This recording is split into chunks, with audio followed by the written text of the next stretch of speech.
அனைவருக்கும் இனிய காலை வணக்கம். நுழைப்புலம் இணைய வழி இலக்கிய கலந்துரையாடல் 2.15 நிகழ்வுல கலந்து கொள்ள வந்திருக்கும் அத்தனை பேருக்கும் இனிய காலை வணக்கம். ரொம்ப ஒரு அருமையான காலை, ஒரு அழகான கவிதையோட போயிடலாம் அப்படின்னு நினைக்கிறேன்.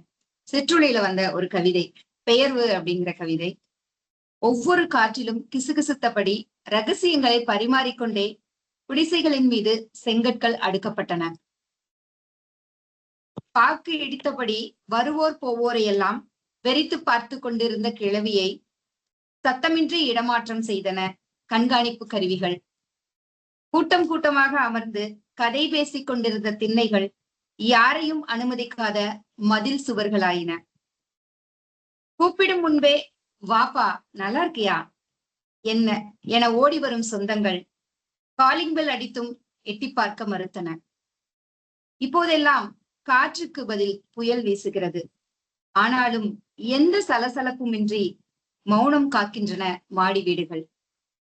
இந்த கவிதைய கவிஞர் கவியரசன் எழுதியிருக்காரு. ரொம்ப ஒரு அருமையான கவிதை. எதெல்லாம் நம்ம கிட்ட இருந்து தொலைஞ்சு போச்சு அப்படின்னு சொல்லிட்டு எழுதியிருக்கிறாங்க. இந்த காலத்துக்கு ஏற்ற கவிதையை எழுதியிருக்கிறாங்க. இப்போ நிகழ்வுக்குள்ள போலாம். தீவாந்திரம் அப்படிங்கிற புத்தகத்தை பத்தி தான் இன்னைக்கு தோழர் கோமதி அண்ணா பேச போறாங்க. இவரை பத்தி சொல்லணும் அப்படின்னா, பிஎஸ்என்எல்ல இருந்துட்டு ரிட்டையர்ட் ஆயிட்டு அதுக்கப்புறம் முழுக்க முழுக்க இலக்கியம் சார்ந்த நிகழ்வுகள்ல தொடர்ந்து பங்கேற்றுட்டு வராங்க. குறிப்பா விமர்சனம் அப்படிங்கிற இடத்துல ஏராளமான புத்தகங்களை பற்றி பேசியிருக்காங்க. வாசிப்பு சார்ந்த அமைப்புகள்ல தொடர்ந்து தன்னுடைய முழு ஈடுபாட்டையும் கொடுத்துட்டு வர்றாங்க. நுழைப்புலத்திலையும் சரி, சிற்றுளியிலையும் ஆசிரியரா இருக்காங்க. சோ இந்த மாதிரி தொடர்ந்து இலக்கியம் சார்ந்து இயங்கிட்டு வர்றவர் இன்னைக்கு புத்தகத்தை பத்தி பேச போறது ஒரு சிறப்பான நிகழ்வு. இப்ப கோமதி அண்ணா புத்தகத்தை பத்தி பேச வராங்க. பாங்க. வணக்கம் சரிதா. என்னுடைய முகம் போதுமான அளவு இருக்கா? இருக்குங்க. இருக்கு. அனைவருக்கும் இனிய காலை வணக்கங்கள். இனிய காலை பொழுதில் தீவாந்திரம் என்ற நாவலை பற்றி பேசுவதற்கு ஒரு வாய்ப்பை தந்தமைக்கு நுழைப்புலம் நண்பர்களுக்கு எனது நன்றியை தெரிவித்துக் கொண்டு தொடங்குகிறேன். இந்த நிகழ்ச்சிக்கு நாவலாசிரியர் அண்டனூர் சுரா அவர்கள் வந்திருக்கிறார்கள். எனது உரைக்கு பின்பே அவருடைய ஏற்புரை வழங்குவதற்காக வருவார்கள். அவர்களையும் நான் வரவேற்கிறேன், நன்றி பாராட்டுகிறேன். இந்த நிகழ்ச்சிக்கு வந்திருக்கிற எனது நண்பர்கள் அனைவரையும் வரவேற்று அன்பையும் நன்றியையும் பரிமாறிக்கொள்கிறேன். நண்பர்களே, தோழர் அண்டனூர் சுரா அவர்களை மிக சமீபத்தில் தான் தெரியும். சமீபத்தில் நடந்து முடிந்த தேவசுப்பையா நினைவு நாவல் போட்டியின் வழியாக தோழர் அண்டனூர் சுரா அவர்கள் எனக்கு அறிமுகமானார். அந்த நாவல் போட்டியில் அவருடைய வேங்குடி வயல் நாவலானது 3வது பரிசை வென்றது. இந்த வருடத்தில் நான் யாருக்காவது ஒரு நாவலை படியுங்கள் என்று பரிந்துரை செய்யும் போதெல்லாம் என்னுடைய பரிந்துரை பெட்டியிலே அந்த வேங்குடி வயல் இருக்கும். அந்த வகையிலே மிக ஒரு சிறந்த நாவலை படைத்து ஒரு நாவலாசிரியராக எனக்கு அண்டனூர் சுரா அறிமுகமானார். அந்த பரிசளிப்பு விழாவிலே இந்த வேங்குடி வயல் நாவலிலே ஒரு சம்பவத்தை, ஒரு நிகழ்கால சம்பவத்தை, அதனுடைய போக்கை நான் அதை சொல்லி ஆவணப்படுத்தி இருக்கிறார் என்று நான் ஒரு குறிப்பு சொல்ல ஏற்புரைக்கு வந்த அண்டனூர் சுரா அவர்கள், இதற்கு முன்பே அவ்வாறு நான் 2 நூல்களை எழுதியிருக்கிறேன், 2 நாவல்களை படைத்திருக்கிறேன். அதாவது நடப்பில் நிகழ்கிற சம்பவங்கள் தருகிற அழுத்தத்தை, அந்த சம்பவங்கள் சென்று அடையப் போகிற முடிவை எல்லாம் யோசித்து நான் ஏற்கனவே 2 நாவல்கள் செய்திருக்கிறேன். அவ்வாறு செய்திருக்கிற நாவல்களில் ஒன்றில் தூத்துக்குடி துப்பாக்கி சூட்டை தொடர்புபடுத்தி நான் எழுதியிருக்கிறேன் என்று அவர் அந்த ஏற்புரையிலே குறிப்பிட்டார். அப்போது அவர் அந்த நாவலின் பெயரை அந்த அவையிலே குறிப்பிடவில்லை. ஆகவே நிகழ்வு முடிந்த பிறகு தோழர் சுராவை நான் தொலைபேசியில் அழைத்து அந்த நாவல்களை பற்றி விசாரித்தேன்.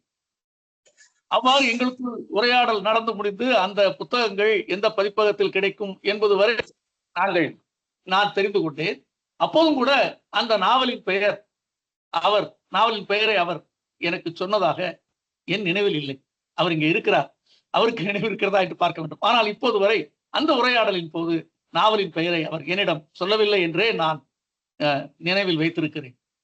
ஆனால் இந்த நாவலை வாங்குவதற்காக சந்தியா நடராஜன் அவர்களை தொலைபேசியில் அழைத்து என் விருப்பத்தை சொன்னவுடன், தீவாந்தரம் நாவலை கேட்கிறீர்களா என்றார். அப்போதுதான் இந்த நாவலின் பெயர் தீவாந்தரம் என்பதை நான் தெரிந்து கொண்டேன். தொடர்ந்து பேசி அந்த நாவலை நடராஜனிடம் சொல்லி வீட்டுக்கு அழைத்து பார்சலை பிரித்து, இந்த அட்டைப்படம் உங்களுக்கு தெரிகிறது என்று நினைக்கிறேன். இதிலே வ.உ.சி. சிறை கம்பிகளுக்கு பின்னாலே இருக்கிறார். இந்த நாவலின் தலைப்பும் இந்த நாவலினுடைய அட்டைப்படமும் பார்த்தவுடன் நான் கொஞ்சம் துணுக்குற்று போனேன் என்பதை இங்கே நேர்மையாக பதிவு செய்கிறேன். ஏனெனில் அந்த துணுக்கு அல்ல, அந்த திடுக்கிடலுக்கு பின்னால், அந்த சிறிய நெருடலுக்கு பின்னால் அண்டனூர் சுரா அவர்களுடைய குறிப்பு தான் என்னை துரத்தி கொண்டு வந்தது. அவருடைய குறிப்பை நான் முன்னமே தெரிந்திருக்காமல் இந்த நாவலை வாங்கி இருந்து இந்த நாவலை படித்திருந்தால் நான் வேறு அனுபவங்களில் சென்றிருப்பேனோ என்று நான் இங்கே யோசிக்கிறேன். அந்த இது தூத்துக்குடி துப்பாக்கிச் சூட்டை தொடர்புபடுத்தி எழுதினேன் என்ற குறிப்பை நான் முன்னமே தெரிந்து வைத்துக் கொண்டதால் இந்த நாவலில் அது எங்கேயெல்லாம் வருகிறது என்ற என்னுடைய கவனம் சிதறியது. அதை ஒருங்குபடுத்துவதற்கே நான் கொஞ்சம் என்னை சரி செய்து கொண்டு அப்புறம் ஒரு நிதானத்தில் நான் படித்தேன் என்று சொல்ல வேண்டும்.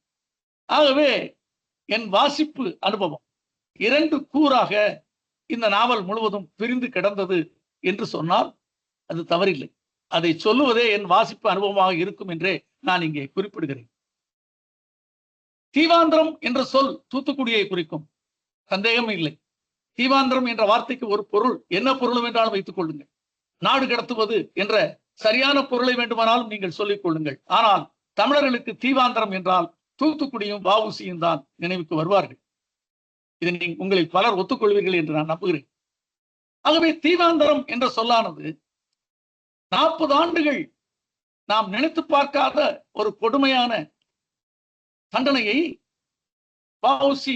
என்ற தேசபக்தனுக்கு பின்கே என்ற ஆங்கில நீதிபதி வழங்கினான் என்பதுதான் நமக்கு தீவாந்திரம் என்ற சொல் கேட்டவுடன் நினைவுக்கு வருவது. இதிலே எங்கே தூத்துக்குடி துப்பாக்கிச் சூட்டை அவர் தொடர்பு படுத்துவார் அல்லது எவ்வாறு அதை செய்வார்? இந்த நாவலில் இந்த அட்டைப்படத்தை பார்த்தால் வ.உ.சி. அல்லவா இவர் சொல்ல போகிறார் என்றெல்லாம் யோசனையோடையே இந்த நாவலை படித்தேன். ஆகவே நான் 2 கூறாக இயங்கினேன் என்பதை இங்கே சொல்லிக் கொள்கிறேன். ஆகவே என்னுடைய இந்த வாசிப்பு அனுபவத்தை நான் இங்கே வெளியிடும் போதும் 2 கூறாகவே நான் என் அனுபவத்தை சொல்ல விளைகிறேன் என்பதையும் இங்கே குறிப்பிட விரும்புகிறேன். அதையெல்லாம் தாண்டி அண்டனூர் சுறாவுக்கே உரிய ஒரு வரலாற்றினுடைய வெளிச்சத்தை, வரலாற்றுக்கு பின்னால் இருக்கிற அரூபமான செய்திகளை எல்லாம் சொல்லுகிற அந்த ஆற்றலுடன் விளைந்திருக்கிற இந்த படைப்புக்கு அண்டனூர் சுறா அவர்களை பாராட்டுகிறேன். இதை நான் இங்கே சொல்லிவிடுவது முக்கியமானது. ஆகவே இந்த ஒரு நாவலை நான் படித்தால், நான் அந்த நாவலை பிறருக்கு பரிந்துரை செய்ய விரும்பினால், நான் நிச்சயமாக அந்த நாவலுக்கு ஒரு விமர்சனம் எழுதுவேன், ஒரு அறிமுக உரை எழுதுவேன். இது என் வழக்கம். நான் படித்த எந்த படைப்பும் பிறருக்கு பரிந்துரைக்கு போகக்கூடாது அல்லது மற்றவர்கள் கவனத்துக்கு கொண்டு செல்ல வேண்டாம் என்று நான் நினைத்து விட்டால், நான் பரிந்துரை செய்ய விரும்பாத எந்த படைப்புகளையும் விமர்சனத்தை செய்ய மாட்டேன், ஒதுக்கி விடுவேன். ஆக இதையும் நான் பரிந்துரை செய்ய வேண்டிய நாவல் என்பதால் விமர்சனத்தோடு நின்றிருக்கலாம். ஆனால் ஏன் இங்கே பேச வந்தேன்? உள்ள செய்திகள் இதை பிறருக்கு கொண்டு செல்வதற்கு இந்த நுழைபுலம் அமர்வு உதவும் என்பதால் மட்டுமல்லாமல், இதில் இருக்கிற சில செய்திகளை சொல்லாமல் போனால் நாளை இந்த நாவலை படிக்கிற எந்த ஒரு வாசகனுக்கும் இதில் இருக்கிற புனைவு தோன்றாது. இந்த நாவல் அத்தனை உண்மையாக இதில் இருக்கிற சம்பவங்கள் தான் வரலாற்றில் நடந்தது என்று அவன் நம்பிக்கை கொள்ளும் அளவுக்கு இந்த நாவல் திறமையான ஆற்றலோடு பின்னப்பட்டிருப்பதால் அவன் உண்மையான வரலாறை அறிந்து கொள்ள இதை படிக்கப் போகிற வாசகன் சிரமப்படுவான், அவனுக்கு சொல்லிவிடுவது நலம் என்று எனக்கு தோன்றியதாலும் நான் இந்த நுழைபுலத்தில் இந்த நாவலை பேச முன் வந்தேன். இந்த முன்னுரையோடு நான் உங்களை நாவலுக்குள் அழைத்து செல்லப் போகிறேன். இந்த நாவலை நான் 2 கூறாக வாசித்தேன் என்று சொன்னேன் அல்லவா? அந்த ஒரு கூறு, முதல் கூறு, அதை நான் இங்கே நாவலுக்கு வெளியே இருந்து சொல்லப் போகிறேன். அதை சொல்லிவிட்டு நாவலுக்குள் வருகிறேன். ஒரு பாட்டு, அன்றும் ஒரு நாடு இருந்ததுன்னு ஒரு பாட்டு சமீபத்திலே நாம் பார்ப்போம். அதே நான் இப்படித்தான், அன்றும் ஒரு நீதிமன்றம் இருந்தது, 1908 ஒரு நீதிமன்றம் இருந்தது, 2018 ஒரு நீதிமன்றம் இருந்தது. எந்த நீதிமன்றம் இருந்தால் என்ன, அதற்கு பின்னாலே இருக்கிற செய்தி என்பது என்ன, அதை சொல்வதற்கு 1908 கொஞ்சம் போய்விட்டு வந்துவிடும். 1908 பிப்ரவரி 27 ஒரு மாபெரும் வேலை நிறுத்தம் ஒன்று தூத்துக்குடி கோரல் மில் தொழிலாளர்கள் செய்தார்கள். அதை தலைமையேற்று நடத்தியவர் வ.உ. சிதம்பரம் பிள்ளை என்ற சுதேசி இயக்கத்து தேசபக்தர். அவரோடு இணைந்து கொண்டு அந்த வேலை நிறுத்த தயாரிப்புகளில் இயங்கியவர்கள் சுப்பிரமணியம் சிவா மற்றும் பத்மநாப ஐயங்கார் என்று 2 தேசபக்தர்கள். இந்த மூவரும் பேசிய அந்த பிப்ரவரி பேச்சானது பிப்ரவரி 27 வேலை நிறுத்தத்துக்கு முன்பு வேலை நிறுத்த ஆயத்தங்களில் பிப்ரவரி 23 தொடங்கி 4 நாளாக அவர் பேசிய தொழிலாளர்களிடம் அவர்கள் பேசிய அந்த உரைகளானது ராஜநிந்தனை என்று வழக்காக அவர்கள் மீது திணிக்கப்பட்டது. இந்த ராஜநிந்தனை வழக்கு பதிவு செய்யப்பட்டு வ.உ.சி அவர்களையும் சுப்பிரமணிய சிவா அவர்களையும் பத்மநாப ஐயங்காரையும் கலெக்டர் விஞ்ச் திருநெல்வேலிக்கு அழைத்து சந்திக்க சொன்னான். அந்த சந்திப்புக்கு பின்னால் விஞ்ச் நடந்து கொண்ட முறை இதெல்லாம் தமிழிலே பாரதியால் அழகாக தமிழ் பாடலில் ஆவணமாயிருக்கிறது. விஞ்ச் சொன்னது போல நீங்கள் இனிமேல் தூத்துக்குடிக்கு போகக்கூடாது என்று ஒரு வாக்குறுதியை வ.உ.சியிடம் வாங்கினான். இவரும் சிரித்துக்கொண்டே நான் அதுக்கு ஒப்பிட்டேன், அது ஒத்துக்கொண்டேன் என்று சிரித்துக்கொண்டே சொன்னதாக வ.உ.சி தனது சுயசுரத்தையில் எழுதுகிறார்.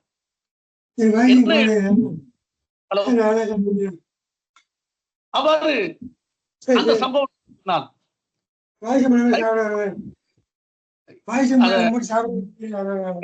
உங்களுடைய இதை மியூட் பண்ணிக்கிட்டேன். அந்த மார்ச் 9ஆம் தேதி 1908 மார்ச் 9ஆம் தேதி விஞ்ச் கலெக்டரை சந்தித்து விட்டு தைப்பூசம் மண்டபத்தின் மீது ஏறி தாமிரபரணி கரையில் கூடியிருந்த பெருந்திரளான மக்களுக்கிடையே இந்த மூவரும் பேசினார்கள். பெருந்திரள் என்பதை சுமார் 10,000 பேர் என்று சொல்கிறார்கள்.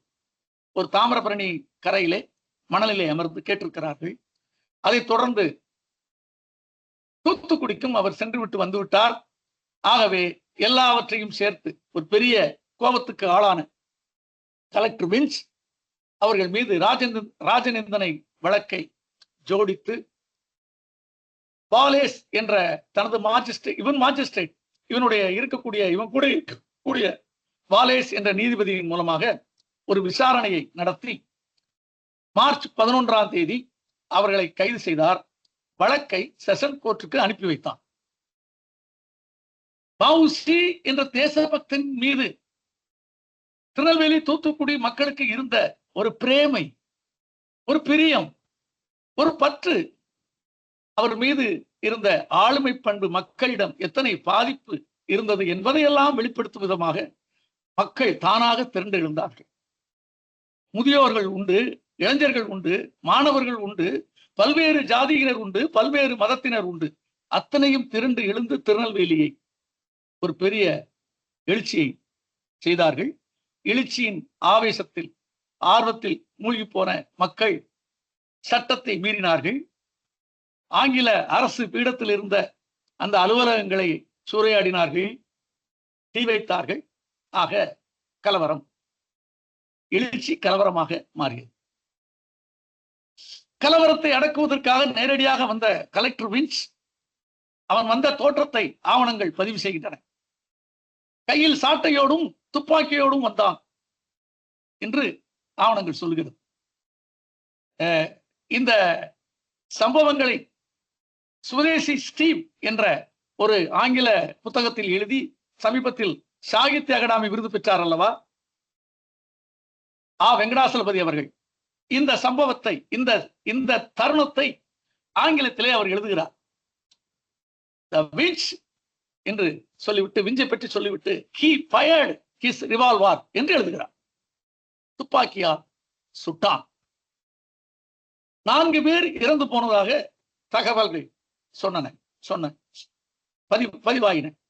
4 பேரில் ஒருவர் இஸ்லாமியர், ஒருவர் தாழ்த்தப்பட்ட ஜாதியைச் சேர்ந்தவர். இது முக்கியமான ஒரு பதிவு. ஆக இந்த 4 பேர் இறந்து போனதை திருநெல்வேலிக்கு வந்து பத்திரிகையாளராக வந்து பாரதி பார்த்துவிட்டு போய் பத்திரிகையில் எழுதினார். இப்போ இந்த வழக்கு செஷன் கோர்ட்டில் விசாரணைக்கு வந்தது.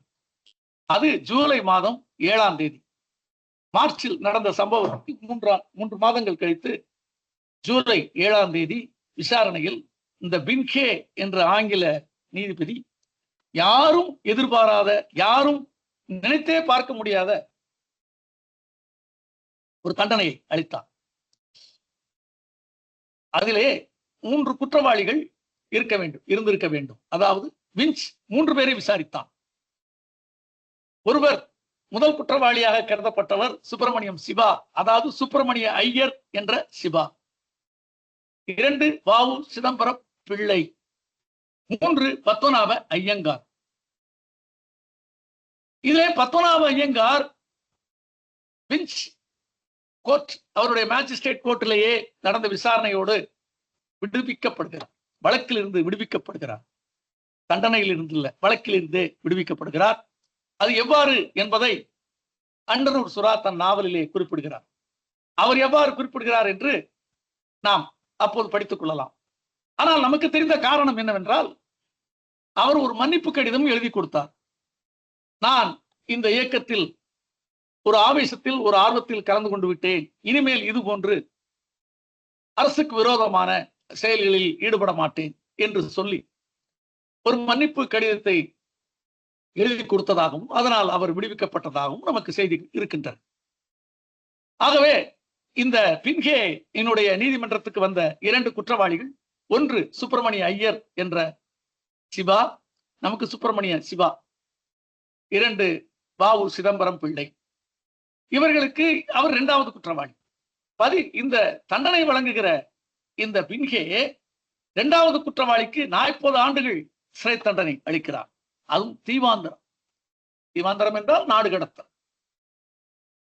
20 வருஷங்களாக தண்டனை குறித்து 2ஐயும் ஒன்றன் பின் ஒன்றாக நீ அனுபவித்து உன் வாழ்நாளை சிறையிலேயே முடித்துக்கொள் என்பது போல 40 ஆண்டுகள் கொடுக்கிறார். ஆனால் முதல் குற்றவாளியாக இருந்த சுப்பிரமணிய ஐயர் என்ற சிவாவுக்கு 10 ஆண்டுகள் கொடுக்கிறார். ஆக இந்த வழக்கு ஜூலை 7ஆம் தேதி இந்த தீர்ப்போடு முடிகிறது. இந்த தீர்ப்பை பற்றிய விமர்சனங்கள், பத்திரிகை செய்திகள், அழுத்தங்கள், மக்களுடைய கோபாவேசங்கள், இதையெல்லாம் ஆங்கில பாராளுமன்றம் வரை எதிரொலிக்கிறது. ஆங்கில பாராளுமன்றத்தில் இந்தியாவுக்கு இருந்த செயலாளர் மார்லி என்பவன் அதை அங்கே பார்லிமெண்ட்ல பெரிதாக அவனுக்கு ஒரு அழுத்தம் வந்தது. பார்லிமெண்டையே ஒத்தி வைக்கிற அளவு இந்த விவாதங்கள் அங்கு நடந்ததாக அண்டனூர் சுரா தன்னுடைய நாவலிலே குறிப்பிடுகிறார். அந்த அழுத்தத்திற்கு பிறகு அந்த மார்லி இங்கே இருக்கிற வைஸ்ராய்க்கு எழுதுகிறார். வைஸ்ராய் தனக்கு கீழே உள்ள சென்னை கவர்னருக்கு எழுதுகிறார். சென்னை கவர்னர் உயர்நீதிமன்ற நீதிபதிக்கு எழுதுகிறார். அர்னால்ட் ஒயிட், அவர்தான் உயர்நீதிமன்ற தலைமை நீதிபதி, அவருக்கு எழுதுகிறார். நாவலிலே ஒரு வாசகம் வருகிறது. நீங்கள் என்ன உங்கள் நீதியை எதை கொண்டு எழுதுகிறீர்கள் என்று அவன் கேட்பதாக அண்டனூர் சுரா எழுதியிருக்கிறார். மையை கொண்டு எழுதியிருக்கிறீர்களா? உங்கள் மனசாட்சியை தொட்டுக்கொள்ளவில்லையா என்பது போல. ஆக இந்த தீர்ப்பின் மீது மக்களுக்கு இருந்த ஒரு கோபத்தின் வடிகாலை திருப்பி ஆங்கில ஆளுமை, ஆங்கில நீதி என்ற அந்த புகழ்பெற்ற நீதியாடலுக்கு வந்திருக்கிற ஒரு இழிவை போக்கிக் கொள்ளும் விதமாக ஒரு சமாதான முயற்சி போல இரண்டாவது நீதிமன்றம் அமைகிறது. அது வஉசி தனது தண்டனைக்கான மேல்முறையீட்டை கொடுக்கிற போது அந்த மேல்முறையீட்டுக்கு வந்திருந்த நீதிபதி இந்த சர் அர்னால்ட் ஒயில்ட் என்பவருடைய தலைமை நீதிபதியின் கீழே மில்லர் என்பவர் சேர்ந்து இருவருமாக சேர்ந்து மில்லர் விசாரணை நடத்தி ஒரு தீர்ப்பை கொடுக்கிறார்கள். அந்த தீர்ப்பில் அவர்களுடைய தண்டனை குறைக்கப்பட்டு 6 ஆண்டுகள் என்று வருகிறது. இது 1908 நவம்பர் மாதம். இதுதான் இந்த அண்டனூர் சுரா அவர்கள் இந்த நாவலுக்கு எடுத்துக்கொண்ட சம்பவங்கள் அல்லது தகவல்கள். அல்லது அண்டனூர் சுராவுக்கு வஉசியை சொல்ல வேண்டும் என்பது பிரதான நோக்கம் அல்ல, அவருக்கு வேறு நோக்கம் இருந்தது.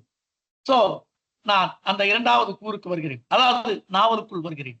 அவ்வாறு நாவலுக்குள் நான் வருகிற போது நீங்கள் ஒன்றை மறந்து விடாமல் வைத்துக் கொண்டு நான் சொல்லவற்றை எல்லாம் விட்டு விடுங்க. ஒன்றை ஞாபகம் வைத்துக் கொண்டு, துப்பாக்கியால் சுட்டவன் கலெக்டர் வின்ஸ். அப்போது கலெக்டர் ஆஸ் தூத்துக்குடியில் இருந்தான். அங்கே தூத்துக்குடியில் நடந்த அந்த மக்கள் எழுச்சியை, கலவரத்தை அவன் அடக்கிறதுக்கு முன் வந்தான். தன் குதிரையிலே வந்தான், தடியடி நடத்தினான். தன் காவலர்களை துப்பாக்கி சூடு நடத்துவதற்கு பணித்தான். துப்பாக்கி அங்கேயும் வெடித்தது. அங்கேயும் 4 பேர் துப்பாக்கி கொண்டு 4 பேர் மேலே பதிந்தது. ஆனால் மரணம் ஏதுமில்லை, அவர்கள் காயமுற்றார்கள் என்று ஆவணங்களிலே பதிவு ஆயிருக்கிறோம். இந்த பதிவுகளை மட்டும் மனதில் வைத்துக் கொண்டு இந்த செய்திகளை எல்லாம் ஒரு புறம் ஓரம் கட்டிவிட்டு நாம் நாவலுக்குள் வருவோம். நாவலிலே முதல் அத்தியாயத்திலும் 36வது அத்தியாயத்திலும் கடைசி அத்தியாயமான 58வது அத்தியாயத்திலும் 3 தீர்ப்புகள் இருக்கின்றன. அந்த முதல் அத்தியாயத்தில் வருகிற தீர்ப்பு 40 வருடம் தீவாந்தரம் கொடுத்த பின்கேயினுடைய தீர்ப்பு. 58வது அத்தியாயத்தில் இறுதி அத்தியாயத்தில் வருகிற தீர்ப்பு மேல்முறையீட்டின் மீது தண்டனை குறைக்கப்பட்ட மில்லர் எழுதிய தீர்ப்பு. இந்த 2 தீர்ப்புக்கும் நடுவிலே நாவலிலே இன்னொரு தீர்ப்பு இருக்கிறது. அதை எழுதியவர் சங்கரன் நாயர் என்பவர். யார் இந்த சங்கரன் நாயர்? ஒரு இந்திய சுதேசிய நீதிபதி. இவர் ஆஸ் கொலை நடந்ததல்லவா, இதே 1908க்கு பின்னால் 3 ஆண்டுகள் கழித்து 1911 ஆஸ் கொலை மணியாட்சியில் நடந்தது. அந்த கொலை வழக்கை விசாரித்த நீதிபதிகளில் சங்கரன் நாயர் ஒருவர். அது ஆவணங்களில் ஆஸ் கொலையில் தென்படுகிற இந்த சங்கரன் நாயரை தீவாந்திரம் நாவலுக்குள்ளே அண்டனூர் சுரா கொண்டு வருகிறார். கொண்டு வந்து அவர் ஒரு விசாரணை நடத்தி அவர் ஒரு தீர்ப்பை எழுதுகிறார். அது நாவலுக்காக அண்டனூர் சுரா அவர்கள் வைத்துக் கொண்ட புனைவு நீதிமன்றம். அந்த உரையாடல்கள் புனைவு. ஆகவே முழுவதும் புனைவு என்று சொல்லிவிடுவதற்கில்லை. வரலாறு தான் அங்கே புனைவாக உரையாடல்களினால் தனக்கு வசதியாக அண்டனூர் சுரா சொல்ல போகும் நோக்கத்திற்காக வடிவமைக்கப்பட்ட ஒரு புனைவு நீதிமன்றம். அந்த புனைவு நீதிபதி புனைவானவர் அல்ல, அவர் இன்னொரு பிரசித்தி பெற்ற வழக்கை விசாரித்தவர் என்ற அடையாளம் நமக்கு தெரியும். ஆகவே நாவல் தொடங்குகிற போது 40 ஆண்டுகள் தீவாந்தர தண்டனையோடு துவங்குகிறது. 2வது அத்தியாயத்திலே அந்த கதையை நகர்த்தி செல்வதற்கு 58 அத்தியாயங்களிலும் வருகிற 2 பேர் வருகிறார்கள். ஒருவர் ராமையா என்பவர், அவருக்கு கண் பார்வை குறைவு. இன்னொருவர் சகஜானந்தா என்ற துறவி. இவர்கள் இருவரும் தங்கள் உரையாடலின் மூலமாகவும் தாங்கள் செய்கிற பயணத்தின் மூலமாகவும் பல செய்திகளை நமக்கு நாவலுக்கு இடையே சொல்லிக் கொண்டு போகிறார்கள். 2 விசாரணை நடக்கிறது. முதலில் சங்கரன் நாயர் விசாரணை, பிறகு மில்லரின் விசாரணை. இது மெயின் ஸ்ட்ரீம், பிரதான நீரோடை என்று எடுத்துக்கொண்டால் சகஜானந்தாவும் ராமையாவும் இன்னும் வருகிற பாத்திரங்களும் செய்வது நாவலுக்கு அழகூட்டுவதாக, நாவலை ஒட்டி நாவலை செழுமப்படுத்த எடுத்துக்கொண்ட செய்திகளுக்காக வருகிற பாத்திரங்கள். இன்னொரு முக்கியமான பாத்திரம் இருக்கிறது. அவர் மீனாட்சி சுந்தரம். வரலாற்றில் மிகவும் துயரம் தோய்ந்த ஒரு பாத்திரம். வ.உ.சி.யினுடைய தம்பி. நீதிமன்றத்தில் தனது அண்ணனுக்கு 40 ஆண்டு தீவாந்திரம் என்ற தண்டனையை கேட்டு தாங்க முடியாமல் மயங்கி விழுந்து புத்தி பேதலித்து கடைசி வரை அப்படியே இருந்ததாக நாம் வரலாற்றில் தெரிந்து கொள்கிற பாத்திரம் வ.உ.சி.யினுடைய தம்பி மீனாட்சி சுந்தரம். அவர் இதிலே ஒரு பாத்திரமாக வருகிறார். அண்டனூர் சுரா தனது வாதங்களை, தனது நோக்கங்களை சரி செய்வதற்கு, புரிந்து கொள்வதற்கு, மக்களுக்கு தான் சொல்ல வேண்டிய செய்தியை குறிப்பதற்கு இந்த பாத்திரங்களை எடுத்துக்கொண்டு வருகிறார். இதன் மூலம், இந்த பாத்திரங்களை சொல்வதன் மூலம் இன்னொன்றை அவர் சொல்லுகிறார். நேரடியாக சொல்லாமல் நமக்கு அப்படியே காட்டுகிறார். அது வ.உ.சி. என்ற மகத்தான தேசபக்த ஆளுமை, அந்த ஆளுமைக்கு பின்னால் இருந்த ஜாதியம் தாண்டிய மனிதாயமானம். அவருக்கு மட்டுமா, அவருடைய துணைவியார், முதல் மனைவி வள்ளியம்மைக்கு இருந்த அந்த ஜாதியம் கடந்த அந்த மனிதத்துவம் இரண்டாவது மனைவியான மீனாட்சி அம்மைக்கும் அதே தொடர்கிறது. இதை எப்படி கட்டமைக்கிறோம்? இது அண்டனூர் சுரா கட்டமைத்ததில்லை, உண்மை. வ.உ.சி. தனது சுயசரிதையிலே எழுதுகிறார். ராமையா என்ற தேசிகன் என்பவரை பற்றி எழுதுகிறார். ராமையா என்ற தேசிகன் ஒரு பறையன். தேசிகன் என்ற வார்த்தையை மட்டுமே வ.உ.சி. எழுதிக் கொள்கிறார். அண்டனூர் சுரா அவருடைய ஜாதியை இங்கே பறையன் என்று குறிப்பிட்டு விட்டார். அவருக்கு கண் தெரியாது. அவரை தன் வீட்டுக்கு அழைத்து வந்த வ.உ.சி. தன் இல்லத்திலே அவன் இருக்கட்டும். ஏன் வ.உ.சி. அவர் ஜாதி கடந்து பிள்ளைவாள் அல்லது பிள்ளைமார் அது என்ற வேளாளர் உயர்ந்த ஜாதி அடுக்கில், திருநெல்வேலி மாவட்டத்தில் உயர்ந்த ஜாதி அடுக்கில் உயர்ந்து இருக்கிற மேட்டிமை ஜாதியை சேர்ந்த அந்த மேட்டிமை ஜாதியினர் வாழ்கிற தெருவிலே இருக்கிற வ.உ.சி. ஆனவர் அந்த ஜாதிய எதிர்ப்புக்கெல்லாம் பயந்து விடாது தன் இல்லத்துக்கு அவரை அழைத்து செல்கிறார். யார் இந்த பைத்தியக்காரன்? தாழ்த்திய ஜாதியிலே தாழ்ந்தவனை அழைத்துக் கொண்டு போகிறானே என்று ஏசியவர்கள் உண்டு. இவர் தன் இல்லத்துக்கு அழைத்து செல்கிறார். இவருக்கு வெளியே இருக்கிற எதிர்ப்பை பற்றி கவலை இல்லை. தனது மனைவி வள்ளியம்மைக்கா எதிர்ப்பு வருமோ என்று எண்ணம். வள்ளியம்மையிடம் இவர் இங்கே இருக்கட்டுமா என்று கேட்கிற போது ஒருபடி மேலே போகிறார் வள்ளியம்மை. அவருக்கு கண் தெரியாதல்லவா, அவருக்கு தேவைப்பட்டால் நான் உணவை அவருக்கு ஊட்டி விடுகிறேன் என்கிறார். ஆஹா, இந்த மனிதத்தை வ.உ.சி.யினுடைய சுயசரிதை சொல்கிறது. இங்கே அண்டனூர் சுரா இதையெல்லாம் பேசவில்லை. நமக்கு அந்த ராமையா ஒரு பறையன் என்ற ஒரு செய்தியிலேயே அவர் எல்லாவற்றையும் சொல்லிவிடுகிறார். சகஜானந்தா இவரும் பறையர் குலத்தைச் சேர்ந்தவர். இவர் துறவி. இந்த துறவியை பார்த்து நாவலிலே ஒருவன் கேட்கிறான், ஐயா சுவாமி, நீங்கள் எந்த கோத்திரத்தைச் சேர்ந்தவர் என்று கேட்கிறார். நான் பஞ்சமகுலத்தைச் சேர்ந்தவன், பறையன் கோத்திரம் என்று அவன் பதிலளிக்கிறான். சகஜானந்தா ஒரு அச்சுக்கூடத்தில் வேலை பார்த்தவர், வ.உ.சி.யின் நண்பராக இருந்தவர். ஆக இந்த சகஜானந்தா பேசுகிற குரல் எல்லாம் அண்டனூர் சுராவினுடைய குரல். இந்த ராமையா பேசுகிற சந்தேகங்கள் எல்லாம், எழுப்புகிற கேள்விகள் எல்லாம் நாம் எழுப்புகிற கேள்விகள். ஆக நாவல் முழுக்க அவர்கள் வருகிறார்கள். மீனாட்சி சுந்தரம் அந்த அண்ணன் நடத்திய சுதேசி இயக்கங்களில் தீவிரமாக பங்கெடுத்துக் கொள்கிறவன். பிப்ரவரி 27க்கான வேலை நிறுத்த தயாரிப்பிலே உரைகள் நடக்கிற போது கலவரம், அதாவது அந்த மக்கள் திரளை விரட்டி அடிப்பதற்கு ஒரு கலவரம் தூண்டப்படுகிறது. கற்கள் வீசப்படுகின்றன, ஆட்கள் சிதறி ஓடுகிறார்கள். அவ்வாறு நடந்த சம்பவத்தில் அவர் கீழே விழுந்து விடுகிறார். பிடரியிலே அடிபட்டு விடுகிறது. சற்று மனம் குழம்புகிறார். ஆனாலும் குணமாகிவிட்டார். தொடர்ந்து இயக்கங்களில் ஈடுபடுகிறார். அவர் பேசுகிற கோஷங்கள், அவர் சொல்லுகிற முழக்கங்கள் எல்லாமே இந்த நாவலிலே இப்போதும் நாம் முழங்கிக் கொள்கிற தொழிலாளர்களின் முழக்கங்கள். இது 1908 முழங்கி இருப்பாரா? எனக்கு சந்தேகமாக இருக்கிறது. நான் முழங்கி இருக்கிறேன். கோடிக்கால் பூதமடா என்று தொழிலாளரை நான் முழங்கி இருக்கிறேன். கோரிக்கை கொண்டு கோடிக்கரங்கள் போராடும் என்று நான் முழங்கி இருக்கிறேன். இறுதி வரை போராடுவோம் என்று நான் இருக்கிறேன். இந்த இப்போது சமீபத்தில் நாம் எழுப்புகிற தொழிலாளர் முழக்கங்களை 1908 மீனாட்சி சுந்தரம் பிள்ளை முழங்குகிறார். தூத்துக்குடி வீதிகளிலே முழங்குகிறார். தோற்றதில்லை தோற்றதில்லை தொழிற்சங்கம் தோற்றதில்லை என்று முழங்குகிறார். நாம் இதை எப்படி பார்க்க வேண்டும்?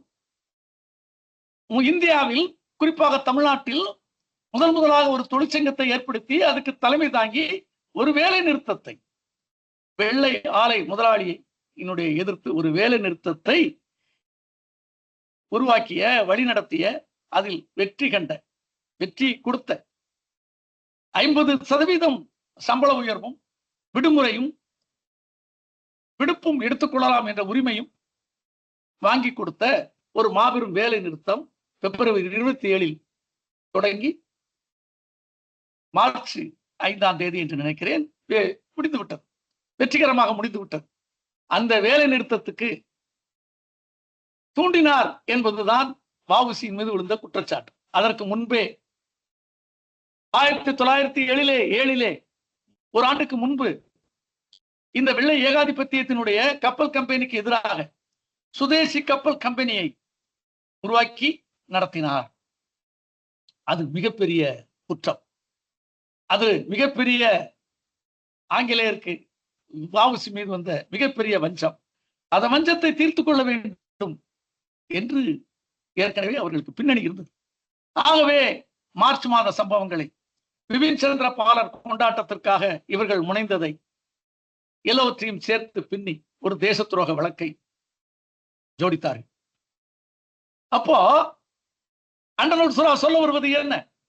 எந்த நீதிமன்றமானாலும் ஆகட்டும், 1908 வ.உ.சியின் மீது தொடுக்கப்பட்ட வழக்காக ஆகட்டும், 2018 இன்னொரு ஆலை முதலாளிக்கு இன்னொரு ஆலையை மூட சொல்லி தூத்துக்குடியில் திரண்டெழுந்த மக்களுக்கு நடந்த துப்பாக்கி சூடு ஆகட்டும், எந்த துப்பாக்கி சூட்டுக்கும் பின்னால் மார்க்சிய வெளிச்சத்தை கொண்டு பார்த்தால் ஒரு முதலாளியம் இருக்கும், முதலாளியத்தினுடைய கை இருக்கும், ஒரு முதலாளி இருப்பான்.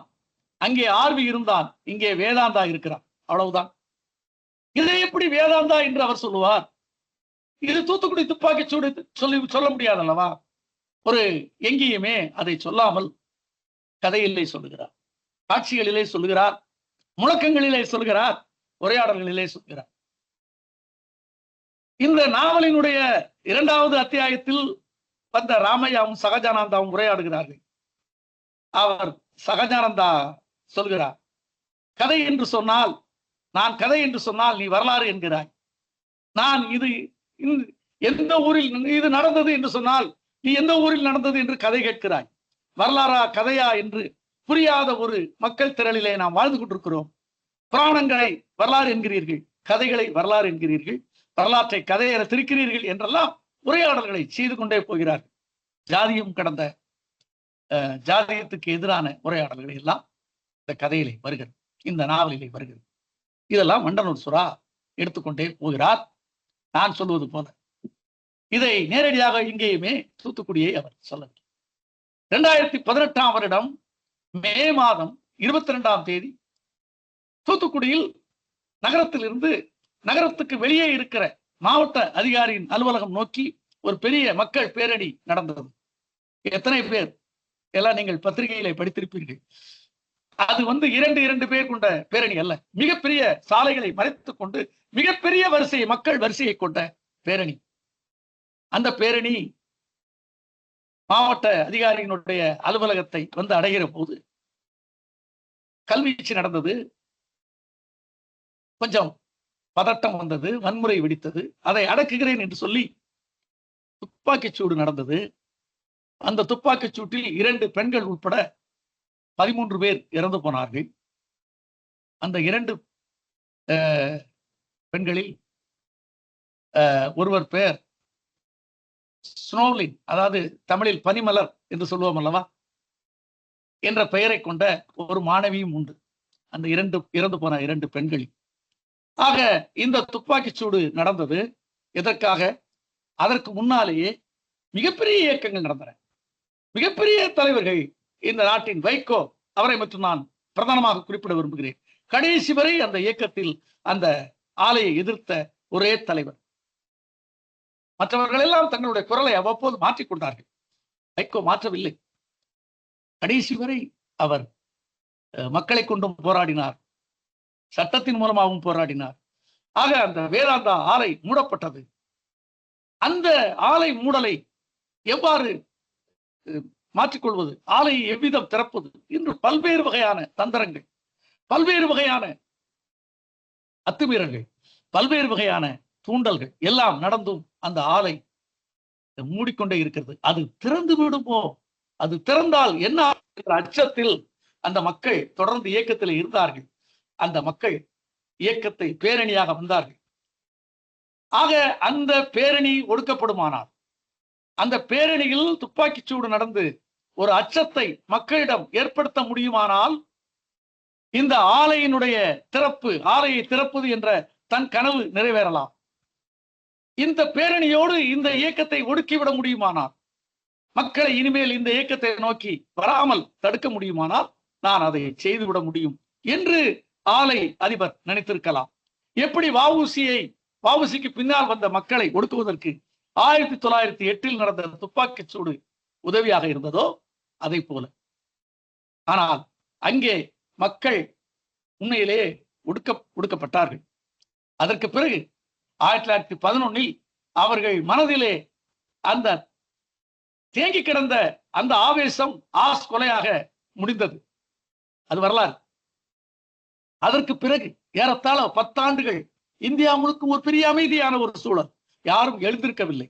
அதற்கு பிறகு 1920களிலே காந்தியடிகள் வந்து வேறொரு ஜனநாயக நெறிக்கு மக்களை கொண்டு சென்றார். அதுவரை அமைதியாகத்தானே இருந்தது. அவன் வெள்ளையன் தான் நினைத்துக் கொண்ட அமைதியை சம்பாதித்தான் ஒரு வகையில். ஆனால் இங்கே வேதாந்தாவினுடைய கனவு, அந்த ஆலையை திறக்க வேண்டும் என்ற கனவு நிறைவேறவில்லை.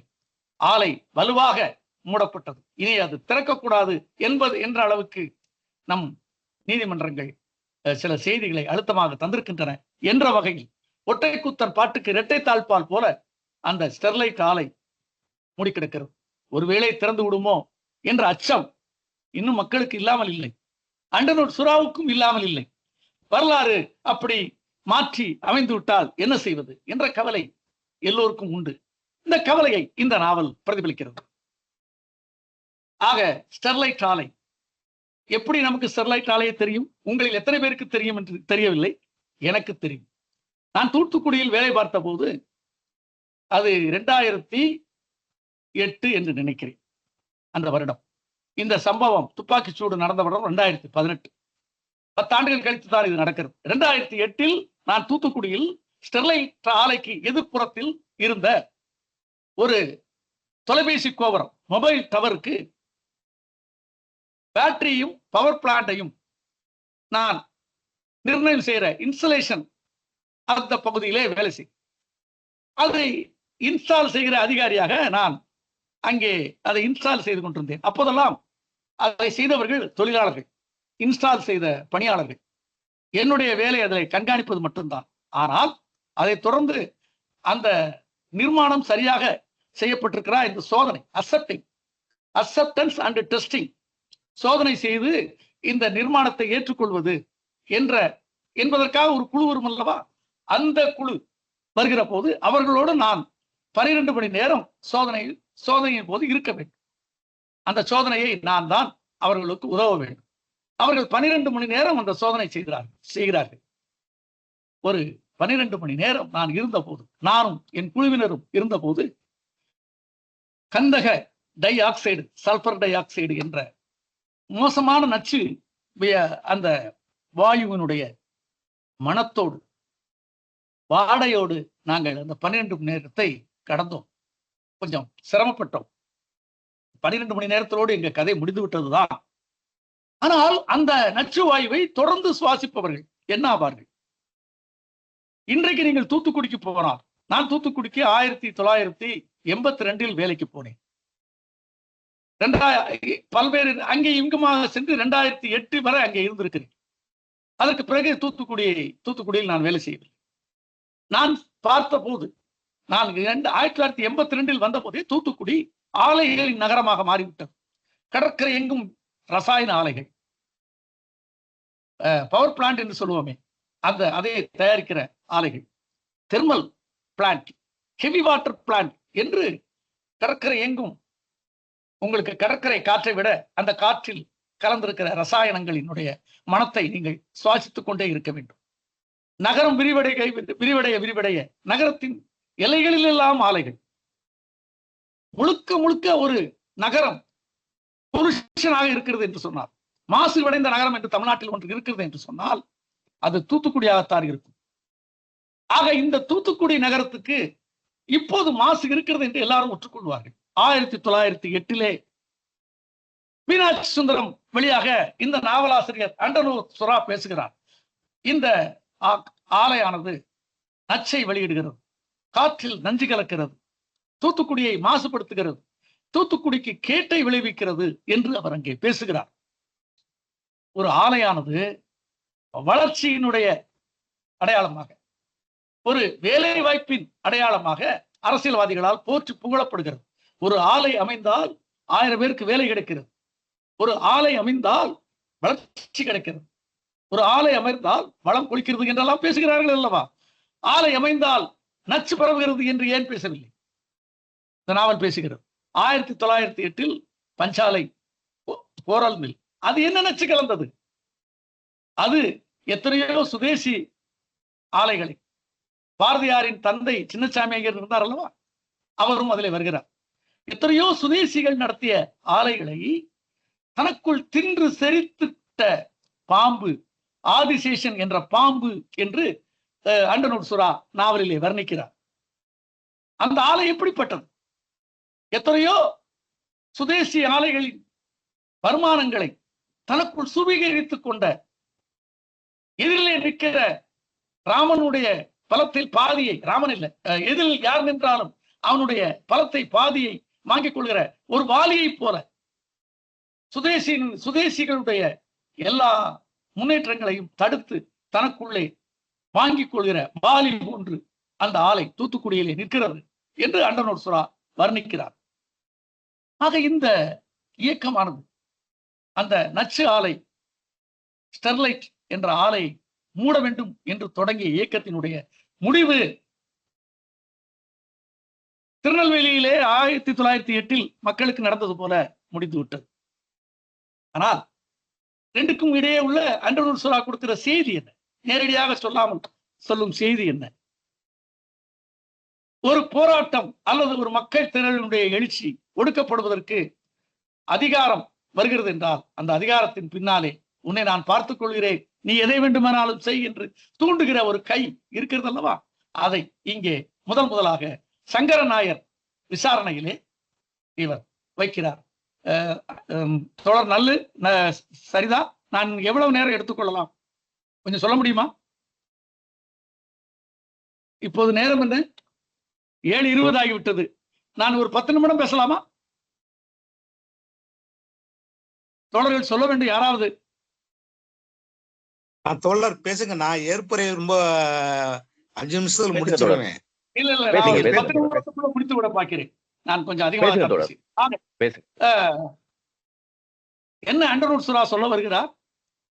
ஒரு ஆலையானது அல்லது ஒரு ஆலை நிர்வாகமானது அல்லது ஒரு முதலாளியமானது தனது கோர கரங்களை, தனது ஒடுக்குமுறை கரங்களை அங்கே இருக்கிற அதிகாரத்தின் வழியாக பயன்படுத்தும் என்று சொல்ல வருகிறார்.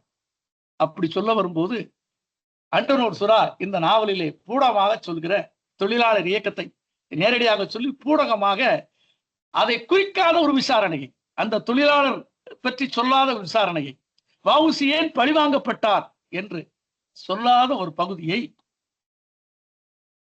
அண்டனூர் சுரா சொல்லாத ஒரு பகுதி அதுதான். அது மில்லருடைய தீர்ப்பிலே ஆவணங்களிலே பதிவாகிவிட்டது. இங்கே இவர் நாவலிலே சொல்லாவிட்டாலும் கூட அது பதிவாகிவிட்டது. என்ன பதிவாகியிருக்கிறது தெரியுமா?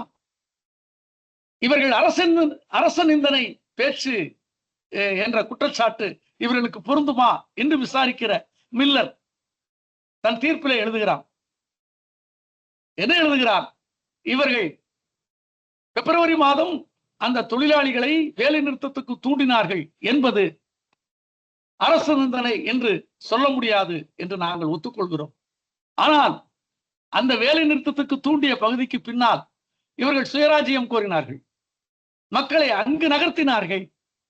இவர்களுடைய பேச்சும் அந்த பேச்சின் விளைவாக நடந்த வேலை நிறுத்தத்தால் மக்களுடைய உள்ளத்தில் ஏற்பட்ட கிளர்ச்சியும் இந்த அரசுக்கு பாதகமான மாற்றத்தை ஏற்படுத்தின என்பதை நாங்கள் இங்கே மீண்டும் சொல்லுகிறோம், பதிவு செய்கிறோம். ஆகவே இவர்கள் அரசு நிந்தனை குற்றச்சாட்டுக்கு ஆளானவர்கள் தான் என்று அவர் பதிவை செய்கிறார்.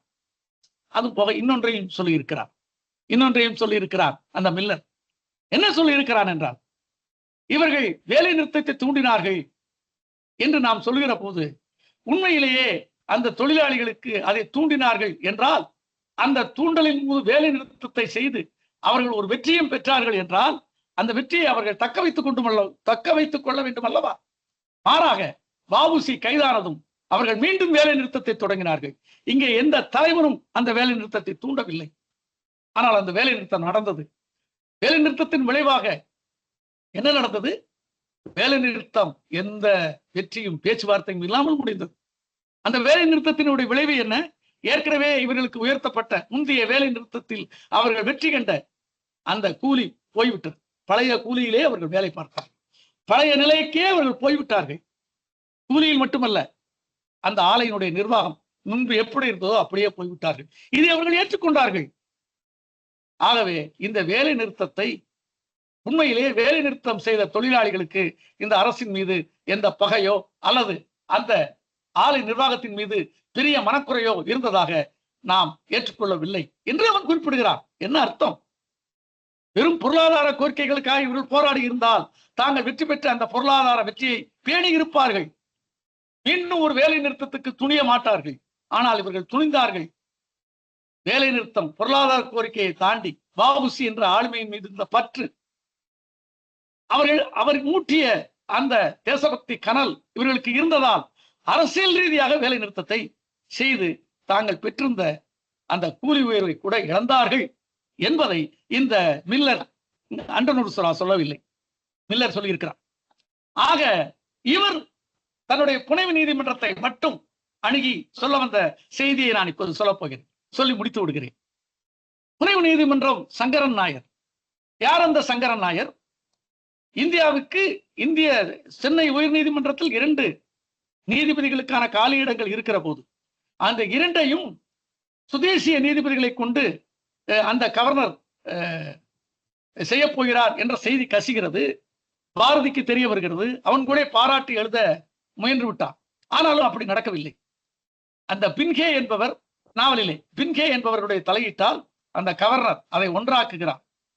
அந்த ஒன்றும் சங்கரன் நாயருக்கு, அதாவது வாய்ப்பிருந்த சங்கரன் நாயருக்கு போகவில்லை, சுப்பிரமணிய ஐயர் என்பவருக்கு போகிறது. ஏன் போகவில்லை என்பதை இந்த நாவல் பூடகமாக சொல்கிறது. ஏனென்றால் ஒரு அரசு வழக்கறிஞராக இருந்த சங்கரன் நாயர் சில நீதிமன்றங்களுக்கு பிரத்யேகமாக அரசால் ஏற்படுத்தப்படும் மன்றங்களுக்கு நீதிபதியாக ஆஜராகிறார். அவர் எழுதப்படும் நீதி மேல்முறையீட்டில் மாற்றப்படாது, அத்தனை துல்லியமாக இருக்கும், அத்தனை நேர்மையாக இருக்கும் என்று பெயர் வாங்கியவர். ஆனாலும் கூட லண்டனில் அவர் பேசுகிற போது ஆங்கில அதிகாரிகளை, ஐரோப்பிய அதிகாரிகளை விசாரிப்பதற்கு ஐரோப்பிய நீதிபதிகள் இருப்பதே நல்லதுன்னு பேசினார். ஆனால் ஒரு ஐரோப்பிய அதிகாரி, அண்டனூர் சுறாவினுடைய நாவலிலே ஒரு ஐரோப்பிய அதிகாரிகளுடைய செயல் நியாயமாக நடந்திருக்கிறதா, அவர்கள் முறைகேடாக தங்களுடைய அதிகாரத்தை பயன்படுத்தினார்களா என்பதை விசாரிக்க சங்கரன் நாயர் வருகிறார். இந்த சங்கரன் நாயர் கொலை வழக்கில் தனது நியாயமான அணுகுமுறையை, ஏன் இந்த கொலை நடந்தது என்ற பின்னணியை சொல்லுகிற போது வ.உ.சி.யினுடைய பங்கை, அவர் செய்த அந்த தேசபக்த கிளர்ச்சியை சொல்லி, இந்த கொலையானது அந்த ஒடுக்குமுறை மக்கள் மீது, அந்த திருநெல்வேலியில் நிகழ்த்தப்பட்ட ஒடுக்குமுறையின் எதிரொலி என்று குறிப்பிட்டிருந்தார் அல்லவா? அந்த குறிப்பீட்டை, அந்த உண்மையை வைத்துக் கொண்டு சங்கரன் நாயர் என்ற இந்த விசாரணை நீதிமன்றத்தின் நீதிபதியாக அவரை அண்டனூர் சுறா கொண்டு வந்திருக்கிறார் என்று நான் நம்புகிறேன். அவர் சொல்லுகிறார், அவர் கேள்வி கேட்கிறார். யாரை பார்த்து? கலெக்டர் விஞ்சை பார்த்து கேள்வி கேட்கிறார். அந்த கேள்வியிலே இந்த நாவல் துவங்குகிறது.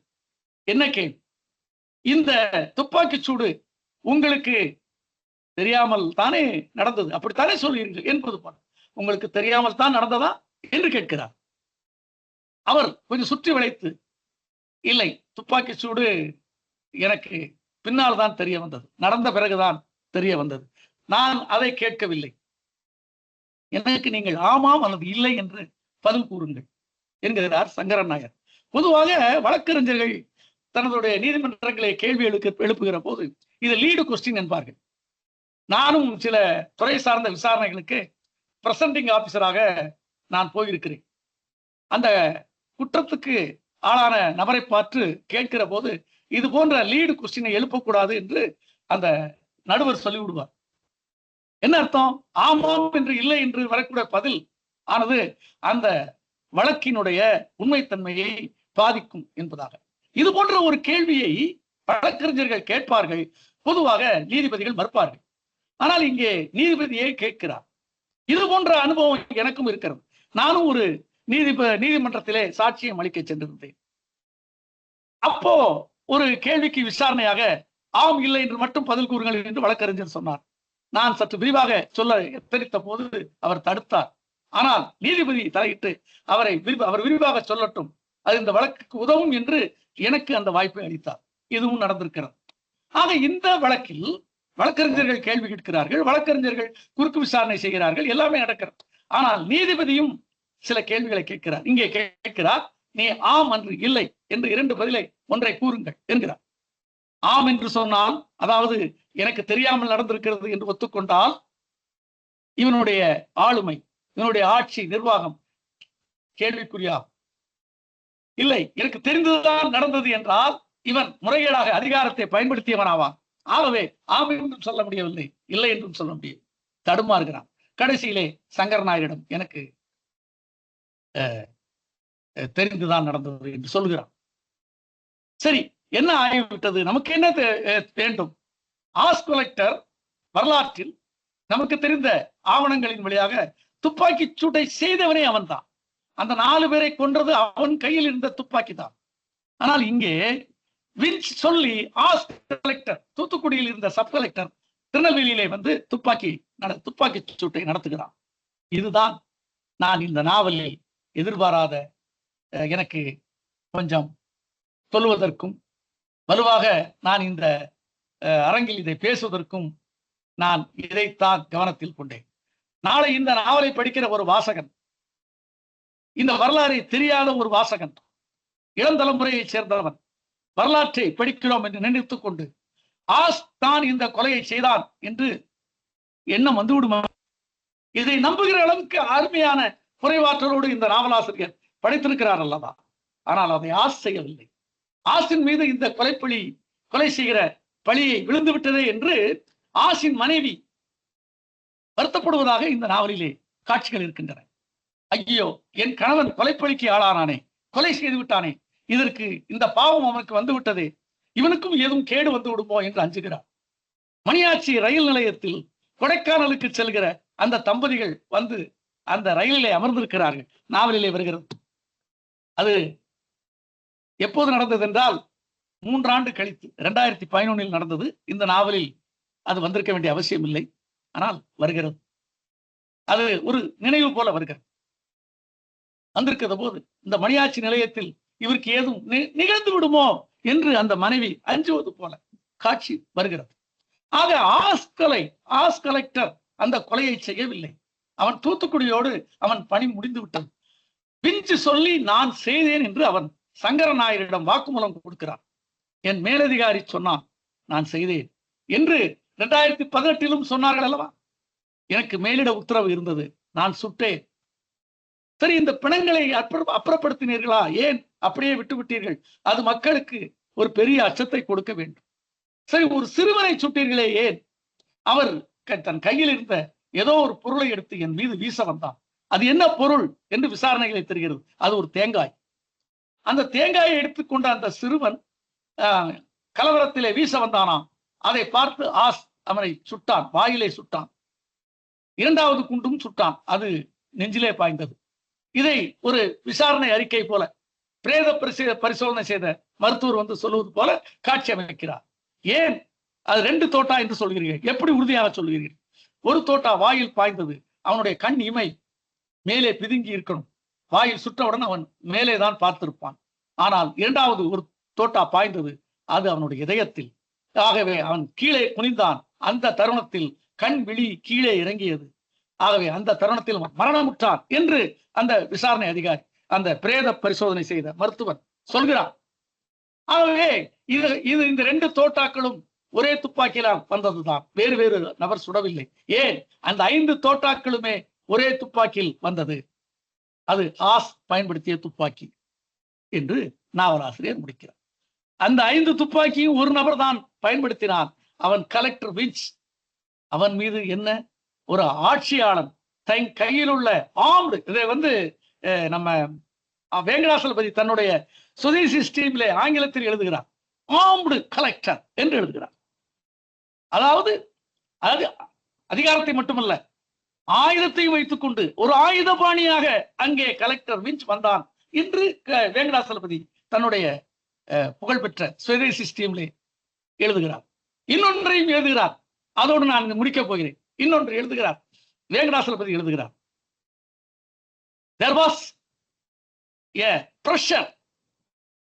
was a pressure from European mercantile community to the British government. ஆங்கில அரசுக்கு ஆங்கில வணிக சாம்ராஜ்யம் என்று சொல்லுவோமே சமூகம், ஆங்கில வணிக ஐரோப்பிய வணிக சமூகத்திலிருந்து மிகப்பெரிய அழுத்தம் இருந்தது என்று வேங்கடாசலபதி அவர்கள் ஆங்கிலத்திலே வாசகத்தை எழுதுகிறார். அந்த அழுத்தமானது இந்த மாபெரும் தீவாந்திர தண்டனையை வஉசிக்கு கொடுத்தது போல் இப்போதும் வருகிற நச்சாலைகளின் அதிபர்கள் செய்கிற அழுத்தமானது, இப்போதும் இருக்கிற ஆட்சி அதிகாரிகளின் ஆட்சியை கையிலே வைத்திருக்கிற, அதிகாரத்தை கையிலே வைத்திருக்கிற Indian administration service, Indian police service என்று சேவைக்கு வந்திருக்கிற அதிகாரிகளுக்கு பின்னாலே இருந்து செயல்படுகிறது என்பதை இந்த நாவல் பேசுகிறது. இந்த நாவலை எல்லோரும் படியுங்கள். ஆனால் தெளிந்த வரலாற்றுக்கு பின்னால் இருக்கிற சில தவறுகளை, சில பிழைகளை மனதில் வைத்துக் கொண்டு படியுங்கள் என்று சொல்லி இந்த வாய்ப்புக்கு நன்றி கூறி முடிக்கிறேன். வணக்கம்.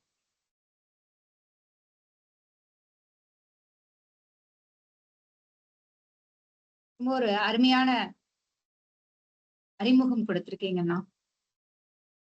நிறைய நேரங்கள்ல வரலாறு படிக்கிறதுக்கு நமக்கு கொஞ்சம் போர் அடிக்கும், வரலாற்று ரொம்ப வாசிக்கும் போது கொஞ்சம் கஷ்டமா இருக்கும். ஆனா அதுவே ஒரு நாவல் வடிவுல கொடுக்கும்போது வாசிக்கிறதுக்கு ரொம்ப ஈஸியா இருக்கும். நீங்க சொன்ன விஷயங்கள்லாம் ரொம்ப கரெக்ட். எனக்குமே இந்த வரலாறு சார்ந்த நாவல் படிக்கும் போது தோணும், எது உண்மை எது அதுல புனைவு அப்படிங்கிற சந்தேகம் இருந்துகிட்டே இருக்கும். சோ அந்த வகையில நீங்க இன்னைக்கு கொடுத்திருக்கிறது உண்மையாகவே சரியான விமர்சனம். ஒரு எழுத்தாளருக்கு இதுதான் தேவை. எந்த இடத்துல எல்லாம் சரியா இருக்கிறோம், இன்னும் கொஞ்சம் எந்த இடத்துல எல்லாம் சரியா கொடுத்திருக்கணும் அப்படிங்கிற யோசிக்க வைக்கிற மாதிரியான ஒரு அறிமுகத்தை கொடுத்திருக்கீங்க. ரொம்ப ஒரு மகிழ்ச்சி. இந்த நிகழ்வுல இணைஞ்சிருக்கிறவங்கள வரவேற்றுட்டு அப்புறம் அண்டனூர் சுறா பற்றிய ஒரு அறிமுகத்தோட அவரோட ஏற்புரைக்கு போயிடலாம். இந்த நிகழ்வுல இணைஞ்சிருக்கிற நல்லூர் ராலிங்கம், அக்கலூர் ரவி, கோமதி சங்கர், தமிழன் காசி, அனிதா ஸ்ரீகாந்த், கிருஷ்ணகுமார், சுரா தோழர், மோகன் ஹரி, சந்தியா, யுவராஜன், SSH மோகன், பானுரேகா, விமலா, சுமதி, SRC தோழர், KM கார்த்தி, இவர்கள் அத்தனை பேரையும் வரவேற்போடு இப்போ அண்டனூர் சுறா பற்றிய ஒரு சின்ன அறிமுகம். ஆல்ரெடி இவரோட ஒரு நிகழ்வுல இவரை பத்தின அறிமுகம் கொடுத்திருக்கோம். இருந்தாலும் இந்த நிகழ்வுக்கான அறிமுகமா, இவர் ஒரு பள்ளி ஆசிரியர், கணித பட்டதாரி ஆசிரியராக புதுக்கோட்டையில இருக்கிற முதுகலம் அப்படிங்கிற ஒரு ஊர்ல பணியாற்றிட்டு வர்றாரு. இவருடைய இயற்பெயர் ராஜமாணிக்கம். 17-18 வயசுல இருந்தே எழுத தொடங்கிட்டாரு. இவருடைய முதல் படைப்பு பாக்கியாவுல வந்துச்சு. நம்ம பாக்கியா அப்ப ரொம்ப ஃபேமஸா இருந்தது. ஒரு 10-20 வருடங்களுக்கு முன்னாடி நான் ஸ்கூல் படிக்கிற டைம்ல பாக்கியாவுல குட்டி குட்டி கதையெல்லாம் வரும், அதெல்லாம் ரொம்ப ஃபேமஸா இருந்துச்சு. சோ அந்த நேரத்துல பாக்கியாவுல எழுதியிருக்கிறாரு. 2014 இருந்து 14 தான் தன்னுடைய முதல் சிறுகதை தொகுப்பை வெளியிடுறாரு. மழைக்கும் பிறகான பொழுது அப்படிங்கிறது. புதுக்கோட்டையில கவிஞர்கள் அதிகமா இருக்கிறதுனால நம்ம சிறுகதை எழுதலாம் அப்படிங்கறத ஆரம்பிச்சு, அது மட்டும் இல்லாம சரி எழுதினா மட்டும் போதாது, தன்னை தனியாக அடையாளப்படுத்தணும் இல்லையா? சோ எப்படி என்ன பண்ணலாம் அப்படின்னு யோசிக்கும் போதுதான் பொதுவாகவே எந்த இடத்துல கவனிக்கப்படுது அப்படின்னா, இந்த படைப்பு சிறந்த படைப்பு அப்படின்னு எங்காவது யாராவது பாராட்டிட்டு ஏதாவது பரிசு கொடுத்தாங்க அப்படின்னா அவங்க பேர் அந்த இடத்துல கவனிக்கப்படும். சோ அதற்காகவே போட்டிகளுக்கு நிறைய எழுத ஆரம்பிச்சாரு. தான் எழுத வந்ததுக்கு அப்புறம் தன்னை தெரியணும் அப்படிங்கிறதுக்காகவே போட்டிகளுக்கு எழுத ஆரம்பிச்சது. ஏராளமான பரிசுகள் கிட்டத்தட்ட அனுப்பின போட்டிகள் அத்தனையுமே பரிசுகள் வாங்கியிருக்குது இவருடைய படைப்புகள். அதுக்கப்புறம் நாவல் எழுதினாரு. குறும்புதின போட்டியின் வழியாக நாவல் எழுதுறாரு. முத்தன் பள்ளம் அப்படிங்கிறது அது இந்த சின்ன நாவலா இருந்துச்சு, அப்படியே பெரும் நாவலாக மாறுது. இவருக்கு பிடிச்ச இன்னொரு விஷயம் என்ன அப்படின்னா, கதை எழுதுறது மட்டும் கிடையாது, சொற்களை ஆய்வு பண்றது. புது மாதிரியான தமிழ் சொற்களை எடுத்துக்கிட்டு ஆய்வு பண்ற விஷயம் அவருக்கு ரொம்ப பிடிக்கும். தொடர்ந்து எழுதுறது ரொம்ப பிடிக்கும். தினமும் எழுதுவாராம். காலையில சாயந்தரம் ஏதோ ஒரு நேரத்துல அவர் தொடர்ந்து தினமும் எழுதுவாரா. தினமும் எழுதுறது அப்படிங்கிறது ஒரு மிகப்பெரிய சவால். எல்லாத்தையும் கடந்து, ஏன்னா வேலைகளுக்கு இடையில நமக்கான பர்சனல் ஒர்க்குக்கு இடையில எழுதுறது அப்படிங்கிறதும், வாசிப்பும் அப்படிதான். தொடர்ந்து ஒரு மிகப்பெரிய வாசிப்பாளரா இருக்கிறாங்க. இடையில கொஞ்ச நாள் சிறுகதை எழுதாம இருந்து இப்ப தொடர்ந்து சிறுகதைகள் நிறைய எழுதிட்டு இருக்கிறாரு. இவருடைய இன்னொரு மிக முக்கியமான புத்தகம் அப்படின்னு சொல்ல அப்பல்லோ அப்படிங்கிற புத்தகம் தான். ஜெயலலிதா அம்மையாரை பற்றிய மிக முக்கியமான புத்தகம். இதுல வந்து தமிழ் ரொம்ப செறிவான ஒரு இடத்துல இருக்கு இந்த நாவல்ல. சோ இப்படியான விஷயங்களை எழுதிக்கிட்டு இருக்கிற இவர் தீவாந்திரம் அப்படிங்கிற நாவலை ஒரு புனைவு நாவலை எழுதினா கூட அதுல நிறைய வரலாற்று நிகழ்வுகளை கொண்டு வந்து எழுதி இருக்கிறாரு. இன்னைக்கு அந்த புத்தகத்தை பத்தி தான் கோமதி சங்கர் அண்ணா பேசினாரு. கடந்த நிகழ்வுல வேங்குடி வயல் அப்படிங்கிற இவருடைய மிக முக்கியமான பரிசு பெற்ற நாவலை பத்தி பேசினாங்க. இவர் கிட்டத்தட்ட 100க்கும் மேற்பட்ட சிறுகதைகள் எழுதியிருக்கிறாரு. இவர் இன்னும் என்ன பண்றாரு அப்படின்னு பாத்தீங்கன்னா, திருச்சி வானொலி நிலையத்துல ஊர் சொற்கள் அப்படிங்கிற தலைப்புல உரையாற்றிட்டு வர்றாரு தொடர்ந்து. புதுக்கோட்டை வட்டார வழக்கு சொற்களை நிறைய சேகரிச்சு அதை வந்து மிக விரைவில் ஒரு நூலாக கொண்டு வர இருக்காங்க. இவர் வந்து இவருடைய எழுத்து பத்தி இவ்வளோ நம்ம பேசுற இந்த நேரத்துல இவர் என்ன சொல்ல வர்றாரு, இப்போ கோமதி சங்கர் நான் சொன்ன விஷயங்கள்ல இருந்து இவர் என்ன தன்னுடைய கருத்தாக சொல்ல வர்றாரு அப்படிங்கறத நம்ம இப்ப பார்க்க போறோம். ஏற்புரை வழங்க தோழர் அண்டனூர் சுரா அவர்களை அன்போடு அழைக்கிறேன். தோழர் வணக்கம். பேச கேக்குதுங்களா? கேக்குதுங்க தோழர், பேசுங்க. ரொம்ப மகிழ்ச்சி சொல்ல, ஒரு காலை நிகழ்வில் வந்து மிக நீண்ட காலத்துக்கு முன்பு எழுதிய ஒரு தீவாந்திரன் நாவல் குறித்து இந்த நுழைப்புலம் நிகழ்வில் வந்து நாம் எதிர்பார்க்காத அளவில் தோழர் கோமதி சங்கர் அவர்கள் வந்து அந்த நாவல் குறித்து அவருடைய அனுமானத்தையும் அவருடைய கருத்தையும் ரொம்ப செறிவாக காத்திரமாக ரொம்ப பொறுப்புணர்வோடு பதிவு செய்திருக்கிறார். அந்த வகையில் முதலில் கோமதி சங்கர் அவர்களுக்கும் ஒரு நல்ல ஒரு நிகழ்ச்சி நெறியல்கையாக தொடர்ந்து இயங்குகின்ற தோழர் பார்த்தீங்கன்னா சரிதா ஜோ அம்மா மற்றும் நல்ல லிங்கம் மற்றும் நிறைய எனக்கு பெயர் தெரியாத அறிமுகம் இல்லாத நிறைய நண்பர்கள் இணைந்திருக்கிறார்கள். அனைவருக்கும் எனது நன்றிகளையும் அன்பையும் தெரிவித்துக் கொள்கின்றேன். அதாவது நான் தீவாந்திரம் நாவல் ஏன் எழுதுறேன் அல்லது அதற்கு ஏன் தீவாந்திரம் என்று பெயர் வைத்தேன் என்பதெல்லாம் தாண்டி எனது வாழ்நாட்களில் நான் தூத்துக்குடியிலிருந்து ரொம்ப தூரத்தில் இருக்கிறேன். தூத்துக்குடி திருநெல்வேலியிலிருந்து ரொம்ப தூரத்தில் இருக்கிறேன். ஆனால் ஒரு சாதாரண ஒரு எளிய ஒரு வாழ்கின்ற ஒரு மனிதனாக என்னை மிகவும் பாதித்த சம்பவமாக இருந்தது சமீபத்தில் ஸ்டெர்லைட்டில் நடந்த அந்த துப்பாக்கி சூடு. அந்த துப்பாக்கி சூடுல இருந்து என்னால மீண்டு வர முடியல. ஒருவேளை இது வந்து ஒரு நீதிமன்றத்துக்கு போனா அந்த ஒரு விசாரணை எப்படி இருக்கும் அப்படின்னு நான் வந்து ஒரு கற்பனை செஞ்சு ஒரு இதழ்ல வந்து நிறுத்தக்குறி அப்படின்னு சொல்லி ஒரு கதை எழுதினேன். அந்த கதை வந்து முழுக்க தூத்துக்குடி ஸ்டெர்லைட்டினுடைய துப்பாக்கி சூடை விசாரிக்கிற மாதிரியே தான் அந்த கதை போகும். பிறகு அந்த நீதிபதி வந்து விஞ்ச் அவரை விசாரிச்சு அவரை பாராட்டி இன்னும் நீங்க 2 வருடம் பாத்தீங்கன்னா திருநெல்வேலியில மாவட்ட ஆட்சியரா இருக்கணும், அதுக்கு நான் அரசுக்கு பரிந்துரை செய்கிறேன் என்பதாக அந்த கதையை எழுதியிருப்பேன். அந்த கதை வந்து கொஞ்சம் பரவலாக பேசப்பட்டது, கவனிக்கப்பட்டது. பிறகு அந்த கதையை நிறுத்தக்குறிங்கிற கதையை வந்து அமைதி விசாரணை நடந்து கொண்டிருக்கிறது அப்படிங்கிற தலைப்புல என்வழிச்சாலைங்கிற தொகுப்புல அதை சேர்த்தேன். சேர்த்த பிறகு என்னோட பணியாற்றக்கூடிய ஒரு ஆசிரியர் தூத்துக்குடி மாவட்டத்தை சேர்ந்தவர். இந்த துப்பாக்கி சூட்டில் இறந்து போனவர்களில் அவருடைய உறவினரும் ஒருவர். அவர் தொடர்ந்து இந்த விஷயத்தை பேசிக்கொண்டே இருப்பார். அப்படி பேசிக்கொண்டே இருக்கும் பொழுது அவர்கிட்ட இருந்து வந்த அந்த வழி சார்ந்த விஷயங்களை நான் உள்வாங்கி கொண்டு இதை கொஞ்சம் ஒரு பெரிய நாவலா எழுதலாம் அப்படின்னு நான் எழுத தொடங்கினேன். இந்த தீவாந்தரம்ங்கிற நாவல் வ.உ. சிதம்பரனாருடைய தொடர்புடையது என்றாலும், இந்த நாவல் வ.உ. சிதம்பரத்துக்கு பேசணும் என்றாலும், இந்த நாவல் நான் எழுதுவதற்கு காரணம் வ.உ.சி அல்ல. திருநெல்வேலி நடைபெற்ற கோரல் மில், அதை ஒட்டி நடந்த 1908 நடைபெற்ற துப்பாக்கி சூடும் அல்ல. ஒருவேளை வ.உ.சி சிதம்பரனாரை பற்றியோ 1908 நடந்த திருநெல்வேலி கிளர்ச்சி பற்றியோ நான் எழுதுவதாக இருந்தால் அது என்ன வேறொரு வடிவத்தை எழுதியிருக்க முடியும். இரண்டாவது, அந்த விஷயத்தை நாம் எழுதுவதற்கான தேவை எனக்கு இல்லை. காரணம் என்னவென்றால், நான் புதுக்கோட்டையிலிருந்து நான் எழுதுவதை காட்டிலும் திருநெல்வேலி பகுதியில் இருந்து அந்த நாவல் எழுதப்பட்டது இன்னும் கொஞ்சம் சிறப்பாக இருந்திருக்கும். ஆனா நான் எழுதுவதற்கு காரணம் ஸ்டெர்லைட் துப்பாக்கி சூடு. இப்ப அந்த ஸ்டெர்லைட் துப்பாக்கி சூடை எடுத்துக்கொண்டு நான் எழுதுகின்ற போது அந்த விசாரணை முழுக்க தூத்துக்குடியை நினைவூட்டணும் அப்படி நோக்கத்தை தான் எழுதுறேன். ஏன் அப்படி எழுதுறேன்? நான் நேரடியாக ஸ்டெர்லைட் எழுதாம ஏன் அப்படி எழுதுறேன் அப்படின்னா 2 விஷயம். ஒண்ணு இந்த வழக்குகள் விசாரணைக்கு உள்ளாகுமா, விசாரணைக்கு உள்ளானா அது எவ்வளவு காலத்துக்கு பிறகு தீர்ப்பாக ஆகும் அப்படிங்கிற ஒரு அனுமானத்துக்கு நான் வரைகின்ற பொழுது ஒரு பெரிய ஒரு கேள்விக்குறியாக இருந்தது.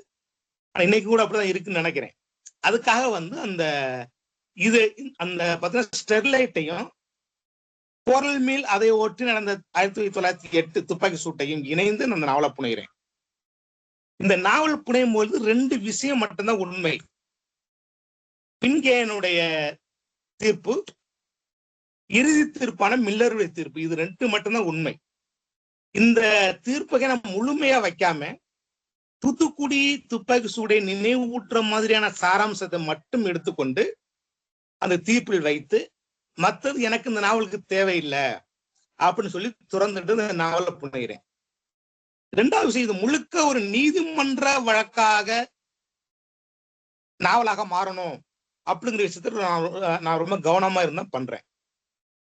அப்படி அது குறித்து நிறைய ஆவணங்களை தேடுகின்ற போது ஒரு விஷயம் நமக்கு தேவைப்பட்டுச்சு. இது அந்த விஞ்சையும் ஆசையும் விசாரணை நடைபெறவே இல்லை. இன்னும் சொல்ல போனோம்னா விஞ்சிக்கு பாராட்டி பிரிட்டிஷார்கள் நிறைய வெகுமதிகளும் அல்லது அந்த திருநெல்வேலியில தொடர்ந்து மாவட்ட ஆட்சியராக இருப்பதற்கான வழிகளை தான் அரசு கொடுத்ததை தவிர அதற்கான எந்த கண்டனமோ அல்லது ஒரு பனிஷ்மெண்ட் நடக்கல. ஆனா நாவல்ல எனக்கு அது குறைந்தபட்சம் ஒரு விசாரணைக்கு உள்ளாகணும். அவங்களை விசாரிக்கிற மூலமா தற்காலத்தில் நடைபெற்ற துப்பாக்கி சூட்டை நடத்தக்கூடியவர்களுக்கு ஒரு ஒரு அவங்களை ஒரு கேள்விக்கு உள்ளாக்கணும் அப்படிங்கிற பொருளை தான் நாவலை கொண்டுட்டு வரேன். அப்போ ஒரே ஒரு குறிப்பு மட்டும் எனக்கு கிடைத்தது. என்ன குறிப்பு என்றால், பின்கே கொடுத்த தீர்ப்பை சங்கரநாயர் இடைக்கால தடை விதித்தார் அப்படிங்கிற ஒரு குறிப்பு மட்டும் கிடைச்சிச்சு. இந்த ஒரு குறிப்பை எடுத்துக்கிட்டு பாத்தீங்கன்னா தனிநபர் கமிஷனா இந்த நாவலை புனைகிறேன். அப்ப தனிநபர் கமிஷனா புனைஞ்சு இதை வழக்கறிஞர்கிட்ட கொடுத்து நான் படிக்க சொல்லும் போது அவங்க என்ன சொல்றாங்க அப்படின்னா, தனிநபர் கமிஷன்ல ஒரு நீதிபதி யார்கிட்ட விசாரிக்க செய்யறோம் அவன் குறுக்கு கேள்வியை கேட்பதற்கு ரைட்ஸ் கிடையாது. அது வழக்கறிஞர்கள் வக்கீல்கள் தான் கொஸ்டின் பண்ண முடியும்.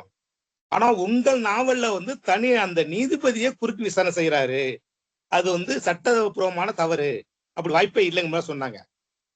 ஆனா நான் அந்த எல்லையை மீறுறேன். ஏன் மீறுறேன் அப்படின்னா, ஒரு இந்திய நாட்டில் நடைபெற்ற ஒரு துப்பாக்கி சூட்டை ஒரு இந்திய நீதிபதி விசாரிக்கின்ற போது அவர் தன்னெழுச்சியாக சில விஷயங்கள் இந்த நாவல்ல நடக்கட்டும் அப்படின்னு நான் வைக்கிறேன். அது மாதிரியான ஒரு விசாரணை வைக்கின்ற பொழுதுதான் விஞ்ச ஒரு ஃபர்ஸ்ட் விசாரிக்கிறாரு. இப்ப விஞ்சி ஆசனுடைய அந்த துப்பாக்கி சூடு இப்ப நடந்ததாக இருந்தால் ஒரு அரசு அந்த நிர்வாகத்தை காப்பாற்றுவதற்காக என்ன செய்யும் அப்படிங்கிற ஒரு கற்பனை நம்மகிட்ட இருக்கு. எவ்வளவு ஒரு உயர் அதிகாரி ஒரு குற்றம் செய்திருந்தாலும் அந்த குற்றத்தை அடுத்த கட்ட தலைவர் நோக்கி நகர்த்தி கொண்டு அவர்கள் தப்பித்துக் கொண்டு பிறகு யாரு அதுக்கு கைதாகிறார்களோ அல்லது குற்றத்தை ஒப்புக்கொண்டார்களோ அவர்களை காப்பாற்றுவதற்கு முயற்சி நடக்கும் என்பதுதான் யதார்த்தம். அந்த வகையில் வின்ச் அந்த விஷயத்தை ஆஸ்துரை மீது போடுகிறார். அப்ப ஆஸ்துரை மீது போடுகின்ற போது அவரும் வேற வழி இல்லாமல் அது ஒப்புக்கொள்கிற மாதிரி நான் அவளை புனைந்திருப்பேன்.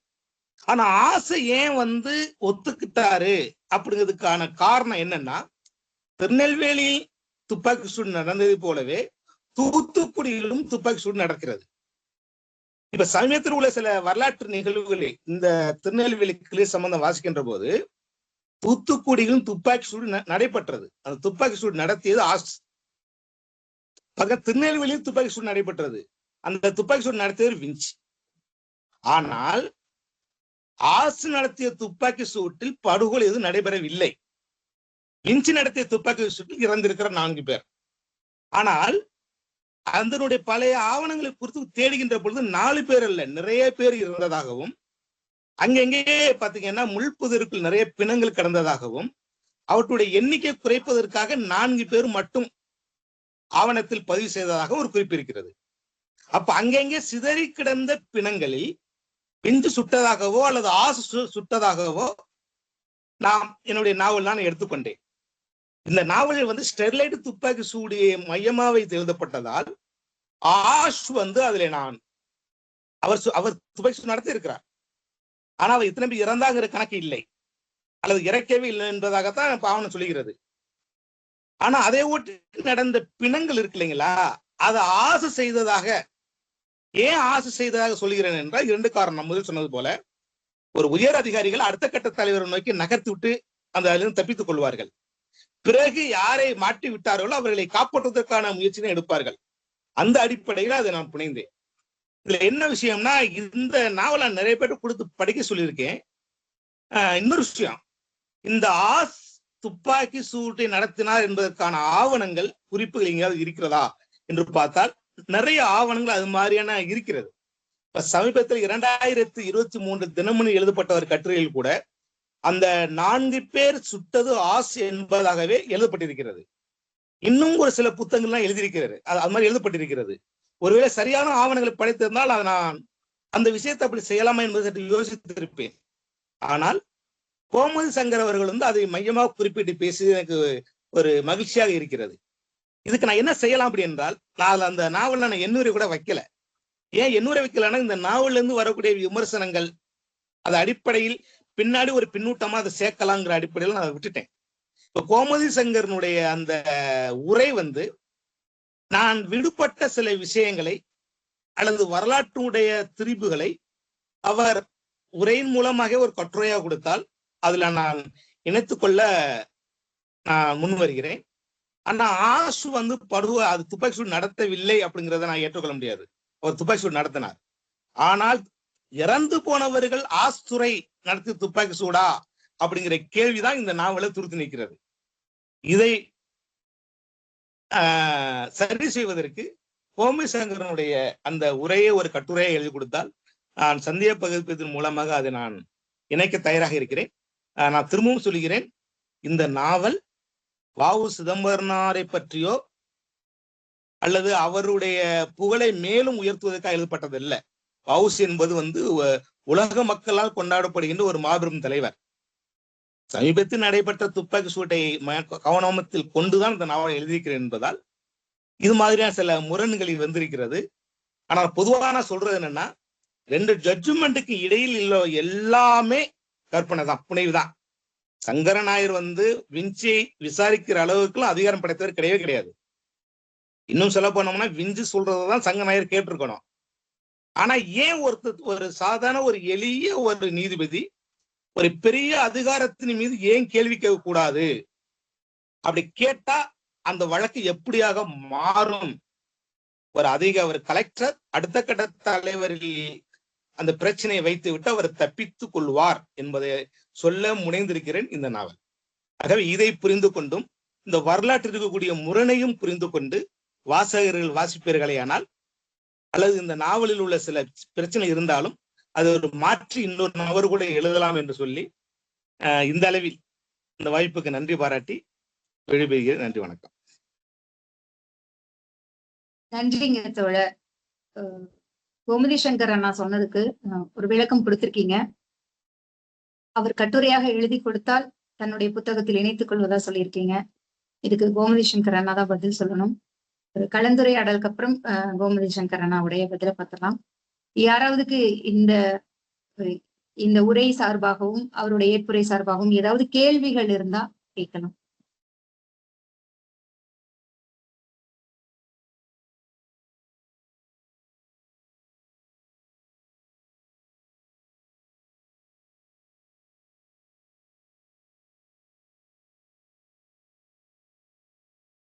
தொடர் யாராவது பேசுறீங்களா?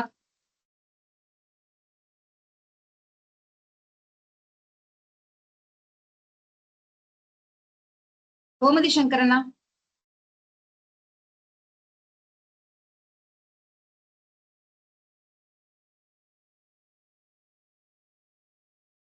கலந்துரையாடலே இல்லாம நம்ம நிகழ்ச்சி நிகழ்ந்ததே இல்லை இல்லையா? ஆகவே ஆண்டனூர் சுறாவும் ஒரு ஏற்புரையில சில செய்திகளை சொல்லியிருக்காங்க. நானும் சில செய்திகளை சொல்லியிருக்கிறேன். இங்கே மிக தேர்ந்த எழுத்தாளர்கள் இந்த அரங்கத்தில் இருக்காங்க. இந்த நூலை பதிப்பித்த சந்தியா நடராஜன் அவர்கள் இருக்கிறார். அக்குளூர் ரவி இருக்கிறார். அக்குளூர் ரவிக்கு இந்த சுதேசி இயக்கத்தை பற்றி நிறைய செய்திகள் தெரியும். SRC இருக்கிறார். அவரும் இதே நிறைய தொழிற்சங்க அனுபவம் மிக்கவர். ஒரு தொழிலாளர் போராட்டத்திற்கு பின்னால் என்னவெல்லாம் இருக்கும் என்று தெரிந்தவர். நல்லுலிங்கம் இருக்கிறார். இத்தனை பேர் இருக்கிற போது குறிப்புகள் இல்லாமல் நான் ஒரு நிறைவுரை செய்வது அழகாக இருக்காது. ஆகவே அவர்கள் பேச வேண்டும் என்று நான் விரும்புகிறேன். வழக்கமா நிறைய பேர் கருத்து சொன்னதுக்கு பிறகுதான் நான் உள்ள வர்றது வழக்கம். சரிதா கேள்விகள் இருந்தா கேட்கலாம்னு சொன்னனால எல்லாரும் அமைதியா இருக்காங்களான்னு எனக்கு தெரியல. அதனால உங்களுடைய கருத்துக்களையும் பகிர்ந்துக்கலாம். என்னுடைய பார்வையா சரி, நான் உள்ள வந்துட்டதுனால நான் முதல்ல சொல்லிடுறேன். கோமதி சங்கர் தோழர் இந்த நாவல் வாசித்த பிறகு இது தொடர்பா நானும் அவரும் கூட சில உரையாடல்கள் மேற்கொண்டோம்.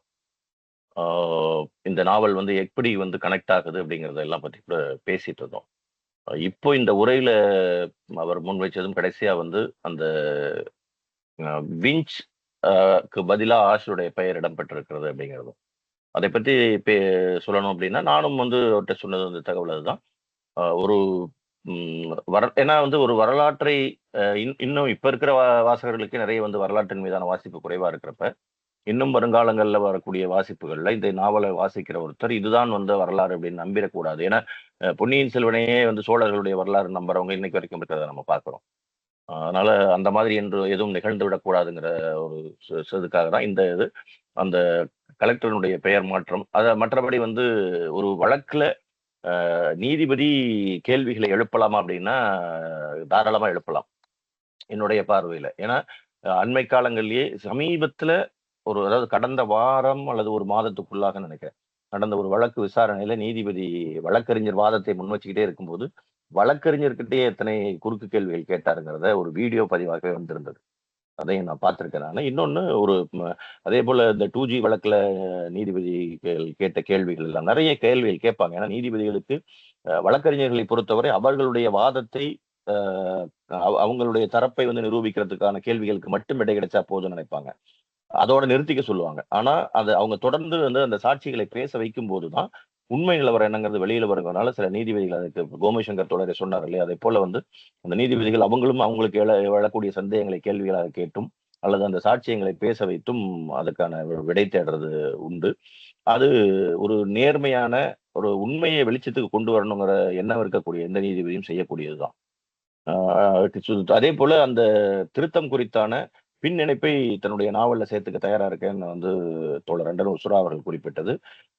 அவருடைய அந்த பிழை, அதாவது ஒரு படைப்பில் எந்த பிழையும் நேர்ந்து விடக்கூடாதுங்கிற அந்த அக்கறையின் பால் இருக்கிறதுங்கிறதையும் தெரிஞ்சுக்க முடியுது. இது இன்னொரு செய்தி இப்ப ஆண்டனூர் சுறா தோழர் பேசும்போது நிறைவா சொன்னாரு. என்னுடைய அதாவது சுட்டாருங்கிறது சுடலைங்கிறத நான் ஏத்துக்க மாட்டேன்னு சொன்னாரு. கோமதி சங்கர் தோழரும் சுடலைன்னு சொல்லல, சுட்டிருக்காரு. அங்க 4 பேர், அங்கேயும் 4 குண்டுகள் இருக்கு. ஆனா அது காயம்பட்டது மட்டும்தான், அது மரணம் ஏதும் நிகழவில்லைங்கிற ஒரு ஸ்டேட்மெண்ட்டை சொன்னார் அவர். அதனால சுட்டதும் உண்மை, விஞ்ச் சுட்டதும் உண்மை. ஆனா மரணம் நிகழ்ந்தது விஞ்சினுடைய துப்பாக்கி சூட்டுங்கிறது தான் செய்தி. அதே போல ஆண்டனூர் சுறா தோழர் அவர்களும் இந்த நாவல் படைப்பதற்கான காரணம் குறித்து இப்போ சமூகத்துல நடக்கக்கூடிய இதை போன்ற ஏராளமான சமூக பிரச்சனைகள் சார்ந்தும், இதே போல அன்றாட வாழ்க்கையில் நம்ம நிறைய இதை போன்ற சிக்கல்களை பார்த்துக்கிட்டே இருக்கோம். ஆட்சி அதிகாரத்தின்பால் இருக்கிறவங்க அதை அந்த அதிகாரத்தை ஆட்டுவிப்பவர்கள், ஆட்சி அதிகாரம் ஒரு கையில் இருந்தாலும் அதை ஆட்டுவிப்பவர்கள் யாராக இருக்கிறார்கள்ங்கிறதையும் நம்ம பார்த்துட்டு தான் இருக்கோம். அந்த அடிப்படையிலையும் அதை போல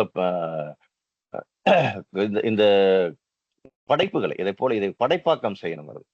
இப்படியான சமூக பிரச்சனைகளை, உதாரணத்துக்கு வேங்குடி வயல் வேங்கவயல் குறித்தான பிரச்சனை பேசுது. சமூக பிரச்சனைகளை ஒரு பதிவாக செய்யணும். அதை ஒரு படைப்பா கொண்டு எல்லாருக்கும் பரவலா கொண்டு போய் சேர்க்கணும். அது இன்னொன்னு ஆவணமாக்கல்ங்கிறது அதுல ரொம்ப முக்கியமானது. இதை போன்ற பதிவுகள் ஃபியூச்சர்ல ஒரு டாக்குமெண்டேஷன் ஆகுது.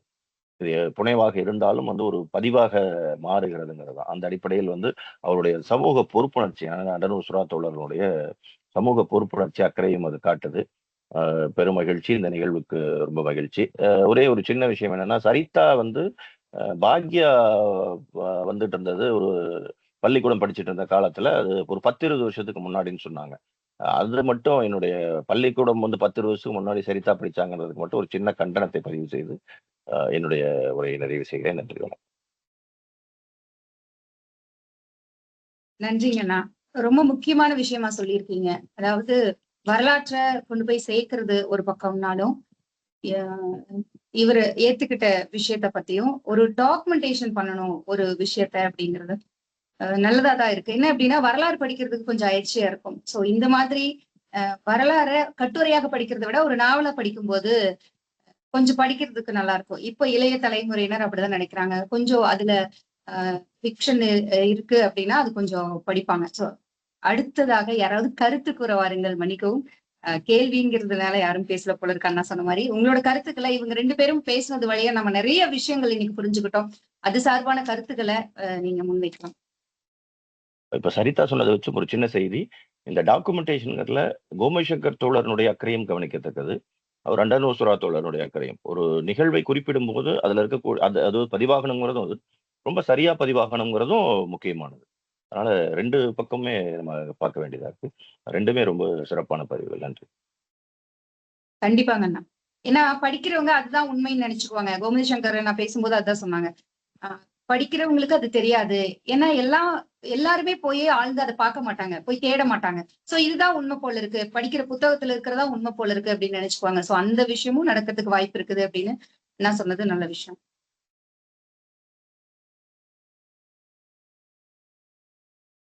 நீங்க ஒவ்வொருத்தரையும் பெயர் சொல்லியே கூப்பிட்டுருக்குமா? அவங்க ஓகேங்க.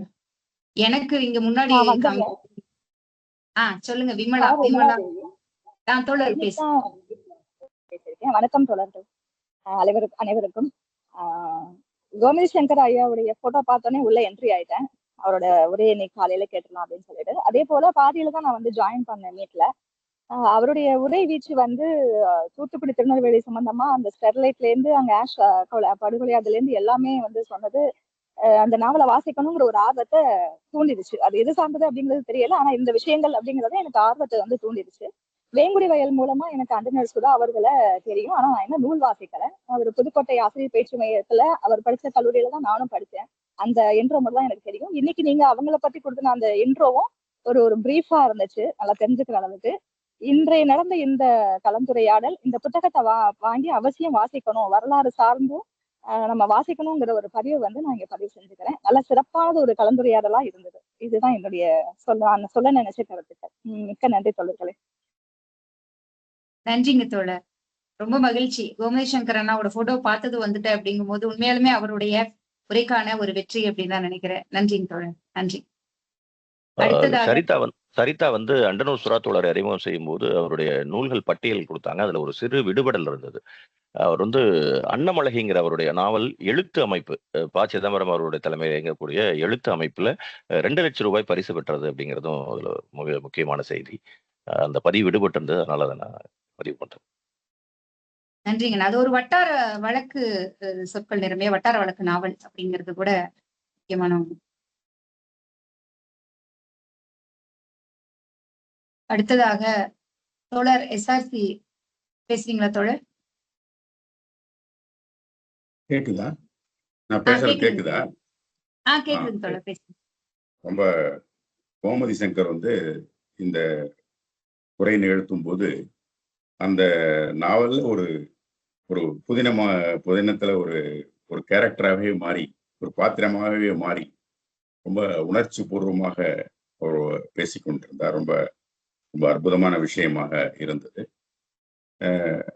ஆழ்ந்து அந்த நாவல் உள்ள ஆழ்ந்து, அந்த பாத்திரங்கள் உள்ள ஆழ்ந்து, வரலாற்றை நல்லா தெரிந்து கொண்டு பேசி ரொம்ப அற்புதமாக பேசினார். அவருக்கு என்னுடைய வாழ்த்துக்களை தெரிவித்துக் கொள்கின்றேன். எனக்கு ரொம்ப நாளாக அவருடைய எழுத்துக்களை நான் தொடர்ந்து வாசித்துக் கொண்டிருக்கிறேன். அவருடைய எழுத்து ஆளுமையும் நான் புரிந்து கொண்டிருக்கின்றேன். எனக்கு ஒரு சின்ன ஒரு நெருடல், பெரிய விஷயமா நான் சொல்ல விரும்பவில்லை. வஉசி போன்கின்ற ஒரு பெரிய ஒரு உச்சத்தில் இருக்கக்கூடிய ஒரு ஆளுமையோட இந்த ஸ்டெர்லைட்டோட பிரச்சனைய சேர்த்து உரசி எழுதணுமாங்கிற மாதிரி எனக்கு ஒரு ஐயம். ஏனென்று சொன்னா அது வந்து வஉசியை வந்து அது வந்து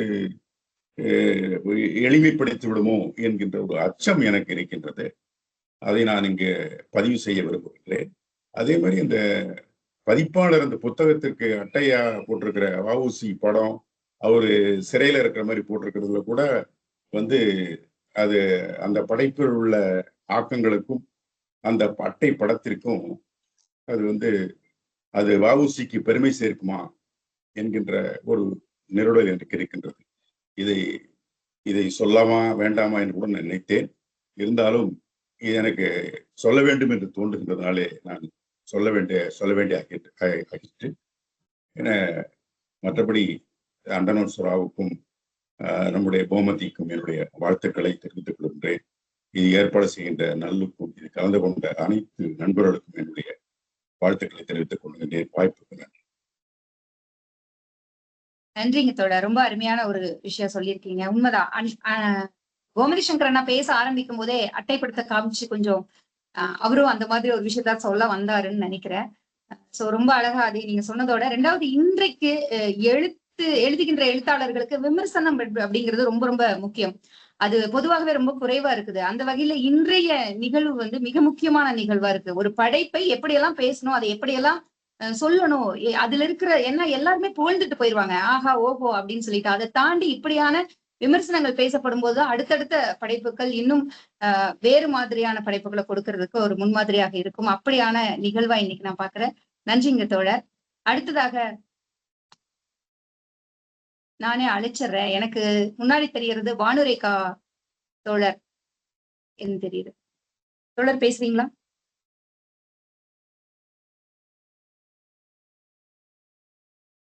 அக்கலூர் ரவி தோழர். வணக்கம், நான் பேசுறீங்களா? பேசுங்க தோழர். அனைவருக்கும் வணக்கம்.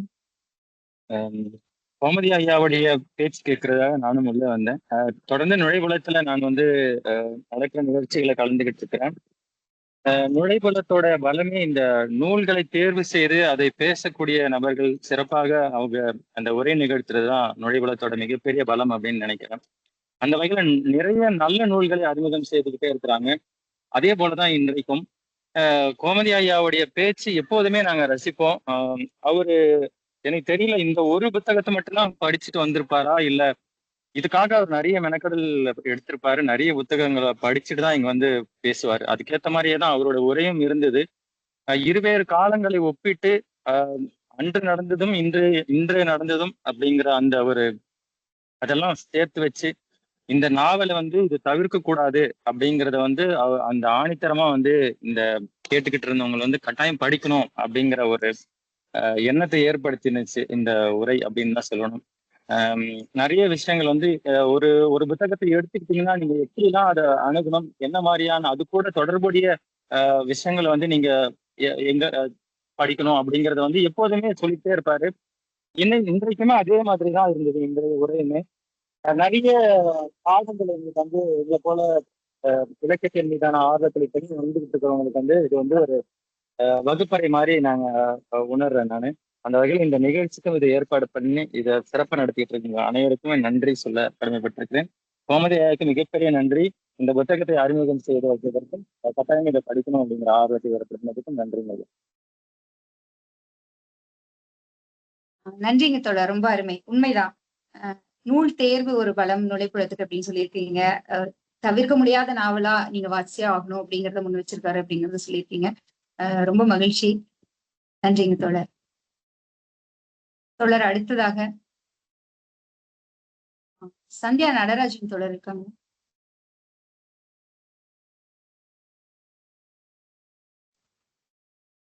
ஹலோ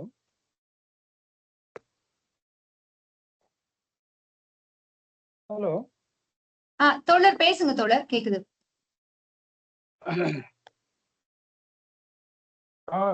வெகு நாட்களுக்கு பிறகு உதயசூரியனை பார்ப்பதற்கு ஒரு வாய்ப்பு கொடுத்த உங்களுக்கு எல்லாம் நன்றி.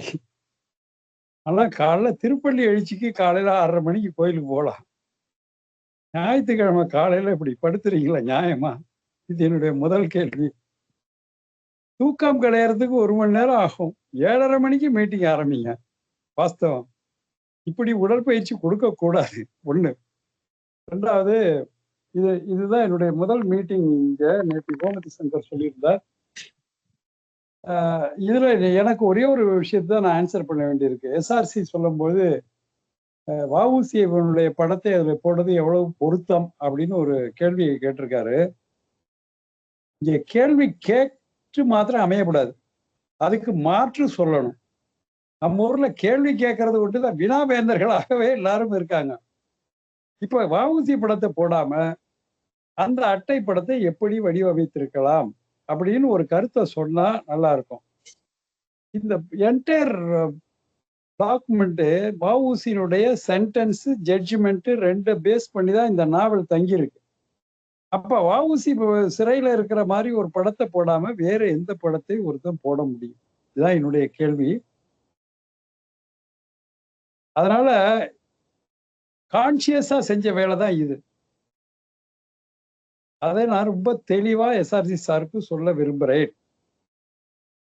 ஒரு கண்டென்ட் உள்ளார எப்படி இருக்கோ அதுதான் ரிஃப்ளெக்ட் ஆகும். ஒரு பிளர்பும் ஒரு அட்டைப்படமும் தான் ஒரு வாசகனை உள்ளார போகணுமா வேண்டாமான்னு நிர்மாணிக்கிறது. அதே போல பிளர்பில் நீங்க எப்படியும் எழுதுற மாதிரி நவீன இலக்கியத்தில் ஒரு அசைக்க முடியாத ஆளுமைனா தூங்கி போயிடுவான். அது டெம்ப்ளேட் வாசகம் மாதிரி ஆயிடும். அதே போல ஒரு ரேப்பர்ல அதனுடைய முகப்பு ஒரு வாசகனை அவளுடைய சப்ஜெக்ட்ல இன்ட்ரெஸ்ட் இருந்ததுன்னா அதுல உள்ளார போற மாதிரியான ஒரு முகப்பு தான் தேவை. அதைத்தான் செய்திருக்கோம். அதுல எந்த தவறும் இல்லைங்கிறத நான் ஸ்ட்ராங்கா சொல்லிக்கிறேன். தேங்க்யூ. நன்றிங்க தோழர், நன்றி.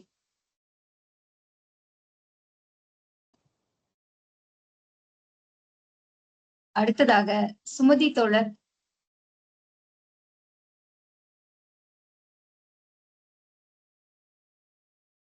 சுமதி தோழர். வணக்கம் சரிதா. மனோகரி. ஓகே, சொல்லுங்க தோழர். ரொம்ப அருமையா தொகுத்து வழங்குறீங்க. எனக்கு அண்ணாவுடைய வரலாறு அவரு சொல்றது ரொம்ப எளிமையா புரிஞ்சுக்கிறதுனால அவருடைய பதிவை நான் மிஸ் பண்ணக்கூடாதுன்னு நினைப்பேன். எளிமையா புரிஞ்சுக்கிறதுக்கு அவருடைய வரலாற்று நூல்கள் ரொம்ப எனக்கு சாதகமா இருக்கு, நான் புரிஞ்சுக்கிறேன். சுதேசி ஸ்ட்ரீம் பத்தி ஒரு நாள் அண்ணா கிட்ட வேண்டிக்கிறேன், நான் வேண்டி கேட்டுக்கிறேன். சுதேசி ஸ்ட்ரீம் புத்தகத்தை கூட நீங்க ஒரு நாள் பதிவு தரணும் அப்படின்னு சொல்லிட்டு. அதே மாதிரி இந்த புத்தகம் அடிப்படையா என்ன சொல்ல வராங்க அப்படின்னா, மக்களுடைய துயரத்தை எடுத்து சொல்றதா தானே இருக்கு. அவரோடைய ஒப்பிடுறதுல தப்பு இல்லைன்னு தான் எனக்கு தோணுது. தயவு செஞ்சு அதுக்கு நான் என்னுடைய பார்வையில அது சரியில்லையான்றதை நீங்க சொல்லணும். இப்போ நம்ம நாட்டுல கூட பாருங்க, மணிப்பூர் கலவரம் ஆகட்டும், எவ்வளோ பெரிய பெரிய இந்த மாதிரி எல்லாம் நடக்குது. அதுக்கு பின்னாடி அரசியல் நல்லு தோழர் சொன்ன மாதிரி சொல்ல முடியாத, விளக்க முடியாத, அத நம்மால ஒண்ணுமே பண்ண முடியாத அளவுக்கு பின்னூட்டங்கள் இருக்கு அரசியல் அப்படின்னு சொல்லும்போது எப்படிதான் இந்த நிலை மாறும்? அடிப்படை வந்து மக்களுடைய நலன், மக்களுடைய சந்தோஷம். இததான் எடுத்து சொல்லியிருக்காங்க. நான் அப்படிதான் புரிஞ்சுக்கினேன். ரொம்ப நன்றி. அனைவருக்கும் நன்றி. நன்றிங்க தோழர். இது ரொம்ப முக்கியமான ஒரு பதிவாதான் இருக்கு. ஒருத்தரோட பார்வையில அது எப்படி போகுது அப்படிங்கறதான் இன்னைக்கு நம்ம பார்த்துட்டு இருக்கிறோம். அடுத்ததாக தமிழன் காசி அண்ணா.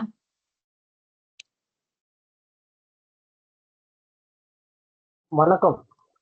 வணக்கம் அண்ணா. இன்னைக்கு காலை பொழுது எப்போதும் போல மிக சிறப்பான ஒரு விடியல் தான். இன்னைக்கு எழுந்துக்கும் போதே முடியல, உடம்பு சரியில்லாத சூழல் இருந்தாலும் மனைவியே சொன்னாங்க கொஞ்சம் படுத்துறேன், வாரம் வாரம் போனோமா அப்படின்னு. ஆனாலும் இல்லை, நம்ம வாசிப்பது கொஞ்சம் எனக்கு குறைவாக இருப்பதால் கேட்பதாவது கொஞ்சம் நிறைவா நம்ம உள்வாங்கிக் கொள்ளலாம் அப்படின்னு நான் வந்திருக்கேன். இது மாதிரியான புத்தகங்களை தொடர்ந்து இது இப்படி ஒரு நிகழ்ச்சியை முன்னெடுக்கிற நுழைபுலத்துக்கு முதல்ல எங்களுடைய நன்றி. அது இல்லாம நுழைபுலத்துல தேர்ந்தெடுத்து ஒரு புத்தகங்களை வாசிக்கணும்னு முன் வந்த இந்த வாசிப்பாளர் அந்த அவங்களுக்கும் என்னுடைய பாராட்டுகளை தெரிவிக்கிறேன். அதுல நீங்க கோமதி சங்கரன் வராரு அப்படின்னாவே அவருடைய வாசிப்போட அந்த அனுபவத்தை ஒரு ஆசிரியரா அவர் நம்மளுக்கு பாடம் எடுக்கிற மாதிரி சொல்லுவார், நம்மளுக்கு உள்வாங்கி கொள்ள முடியும். அதுல நம்மளுக்கு பெரிய புரிதல் கூட இல்லாம கூட இருக்கும் ஒரு கருத்துல. ஆனா அந்த புரிதலை நமக்குள்ள அவர் ஏற்படுத்துவார். அதுல பல பார்வைகளும் இருக்கணும். இப்படியெல்லாம் ஒரு பார்வைகள் இருக்குன்றத நம்மளுக்கு முன்னெடுத்து சொல்லுவாரு. அதுல வந்து பாத்தீங்கன்னாக்கா நான் ரொம்ப ஆழ்ந்து கொஞ்சம் ஆச்சரியப்படுற ஆள் வந்து கோமதி சோழர். அதே மாதிரி தொடர்ந்து நம்ம எழுத்தாளருடைய நாவல் எல்லாமே பாத்தீங்கன்னா சமூகம் சார்ந்த நாவலா இருக்கும். இதுக்கு முன்னாடி ஒரு நாவல் ஒரு மாதத்துக்கு முன்னாடியே தான் இருக்கும். அதுவும் வந்து பாத்தீங்கன்னா சமூகம் சார்ந்ததுதான். இப்படி சமூகம் சார்ந்து சிந்திக்கின்ற ஒரு படைப்புகளை வந்து நம்ம நிச்சயமா கொண்டாடிட்டே இருக்கணும். கற்பனையா புனைவா நிறைய கதைகள் இருந்தாலும் அது ஒரு வகையில பக்கம் நம்மள மகிழ்ச்சியிலையோ இல்லை நம்மளோட நேரங்களை வந்து கூட்டிட்டு போனாலும் இது மாதிரி வரலாறு வரலாற்றுல இருக்கிற ஒரு மிகப்பெரிய மறைக்கப்படுற சில உண்மைகளை வந்து வெளிக்கொண்டு வர்ற அது சமூகத்துக்கிட்ட எப்படியாவது சொல்லிடணும் அப்படின்ற முனைகிற அந்த எழுத்தாளர்களை நம்ம நிச்சயமா கொண்டாடியே ஆகணும். ஆனா அதுதான் மறைக்கப்பட்டுட்டே இருக்கு. அந்த ஒரு ஆதிக்கம் இருக்குங்க, மிகப்பெரிய ஆதிக்கம் என்ன பண்ணுதுன்னா மக்கள் கிட்ட எந்த ஒரு விஷயமும் போய் சேர்ந்துடக்கூடாது, இந்த அரசுக்கு சார்ந்தோ இல்ல அரசு எடுக்கிற நடவடிக்கைக்கு சார்ந்தோ போய் சேர்ந்துடக்கூடாது. ஒவ்வொரு போராட்டத்துக்கு பின்னாலும் அது மிகப்பெரிய ஒரு சர்வாதிகார ஆளுமைகளுக்கு உட்பட்டவங்களை எதிர்த்து நடக்கிற ஒரு போராட்டமா தான் இருக்கு. அதுல பாதிக்கப்படுற அல்ல அந்த அந்த நேரத்துல இருக்கிற நியாயங்களை ஒரு கற்பனையா கூட நம்ம நினைக்கிறது இப்படி இருந்திருந்தா அது மக்களுக்கு கொண்டு போகணும். ஏன் ஒரு நியாயத்தை மக்களுக்கு ஒரு நீதி ஒரு தீர்ப்பு வரும்போது இது என்ன இப்படி வந்துருச்சு தீர்ப்பு, இது இப்படி வந்திருக்கலாமே, இதுதானே நியாயம், எல்லார் மனசுலயும் ஒரு நியாயம் பிறக்கும். அந்த நியாயத்தை அது வெளிப்படுத்தணும். அது மாதிரி வெளிப்படுத்துற எழுத்தாளர்கள் வந்து நான் மீண்டும் மீண்டும் பாராட்டுகளை தெரிவிச்சுக்கிறேன். அதே மாதிரி தொடர்ந்து இந்த மாதிரியான நிகழ்ச்சிகளை தொகுத்து வழங்குற மிக சிறந்த தொகுப்பாளர்களா இங்க வந்து நுழைபுலத்துக்கு கிடைச்சிருக்காங்க. சரிதாஜோ ஆகட்டும், பூங்கொடி ஆகட்டும், இந்த மாதிரி அனிதா ஸ்ரீகாந்த் ஆகட்டும், இந்த மாதிரி தொடர்ந்து வந்துட்டு இருக்காங்க. அவங்களுக்கும் என்னுடைய பாராட்டுகளை தெரிவிச்சுக்கிறேன். இப்ப நல்லுக்கு பாராட்டுகள், மகிழ்ச்சி. நன்றிங்கண்ணா, ரொம்ப அருமையான கருத்தை சொன்னீங்க. ஒரு வகுப்பறை மாதிரி தான் உண்மையாகவே வந்து அண்ணா வந்து ஒரு ஆசிரியர் மாதிரி இவ்வளோ தகவல்களை ஒரு வரலாற்று நாவல்ல இருக்கிற இவ்வளவு தகவல்களை மனசுல வச்சுக்கிட்டு அதை சரியா கொண்டு வந்து சேர்த்துறது அப்படிங்கிறது ஒரு பெரிய சவால். அதை தொடர்ந்து கோமதி சங்கர் அண்ணா பண்ணிக்கிட்டே இருக்காரு. நம்ம நிறைய விஷயங்கள் அவர்கிட்ட இருந்து எடுத்துக்கிட்டே இருக்கோம். அந்த வகையில இன்றைய நிகழ்வு அந்த மாதிரி அமைஞ்சது. ஒவ்வொருத்தரும் சொல்லும் போது கோமல் சங்கரனா பேசுறாருங்க போது நான் வந்துட்டேன் அப்படிங்கிறது, ஒரு நாவல, ஒரு ஜனரஞ்சகமான நாவல ரொம்ப சுலபமா கொண்டு போய் சேர்த்திட முடியும், சுலபமா பேசிட முடியும், கதையை சொல்லிட முடியும். ஆனா இப்படி வரலாற்று தகவல்கள் நிறைஞ்ச ஒண்ண பேசுறதுங்கிறது ஒரு பெரிய சவால். அதுக்கு எது சரியானது எது தவறானதுன்னு போய் அதை மறுபடியும் கிராஸ் செக் பண்ணி எடுத்துட்டு வந்து பேசுறது வந்து ஒரு ரொம்ப உண்மையாலுமே சிறப்பு. தமிழன் காசி அண்ணா நன்றி. அக்கலூர் ரவி அண்ணா இருக்கீங்களா?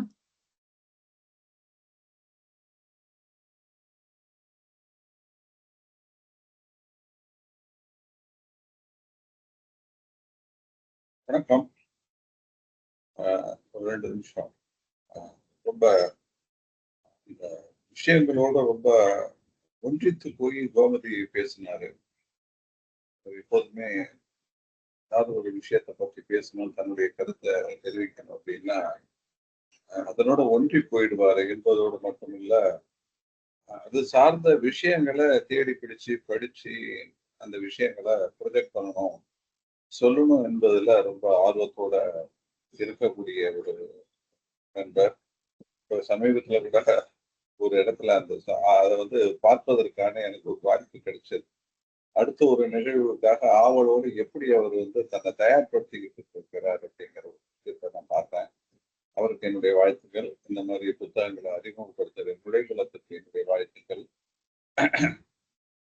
அதுபோல இந்திய அளவுல வந்து 1905 நடக்கிற அந்த வங்க பிரிவினை ஒட்டி இந்திய அளவுல மிகப்பெரிய ஒரு எழுச்சி ஏற்பட்டது.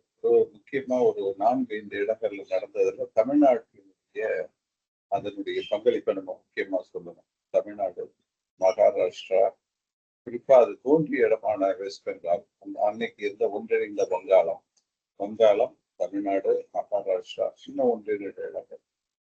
தமிழ்நாட்டுல வந்து இந்தியாவுக்கே கிட்டத்தட்ட ஒரு முன்னுதாரணமாக இருந்த ஒரு நிகழ்வாக தான் திருநெல்வேலி எழுச்சி, அந்த விஷயங்களையும் வ.உ.சி., சிவா இவர்களுடைய பங்களிப்பையும் அதே போல சமீபத்துல இன்னைக்கு ஒரு நவீன அரசியல் வெளியில நடந்த ஒரு மோசமான இதே போல பல சம்பவங்கள் இருக்கு. இப்ப கூட சமீபத்துல கூட பல விஷயங்கள் நடந்து முடிஞ்சிருக்கு.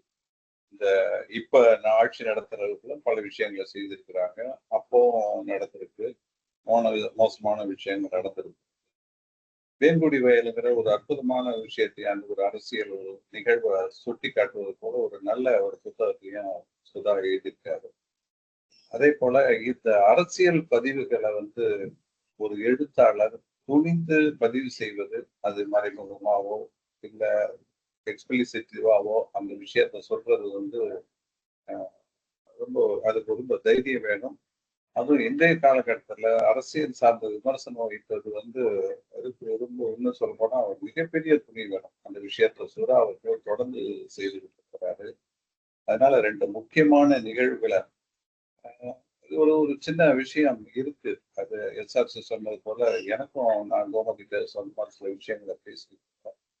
இருந்தாலும் ஒரு ஒரு ஒரு பதிவை வந்து நம்ம அதை ரிஜிஸ்டர் பண்ணணும். இந்த ஒரு விஷயத்தை ரிஜிஸ்டர் பண்ணும்போது அதற்கு சாதகமா இருக்கக்கூடிய இன்னொரு நிகழ்வை சுட்டி காட்டுவதும், அது ஓரளவுக்கு ஒப்பீட்டு அளவுல அந்த விஷயத்த வந்து வாசகனுக்கு கடத்துவதும் வந்து சரியான ஒரு செயல்தான்.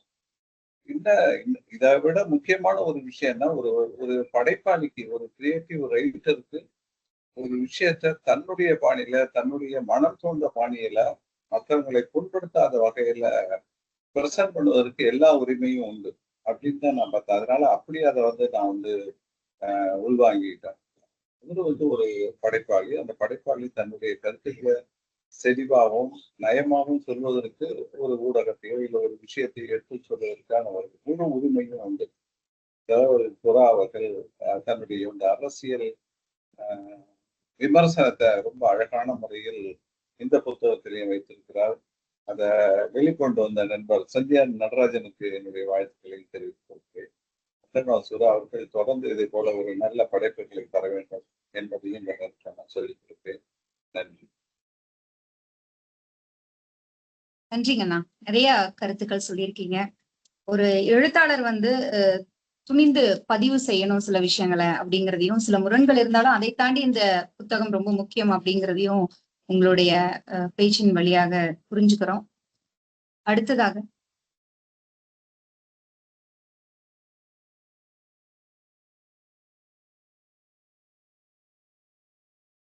ஓகேங்க தோழர்,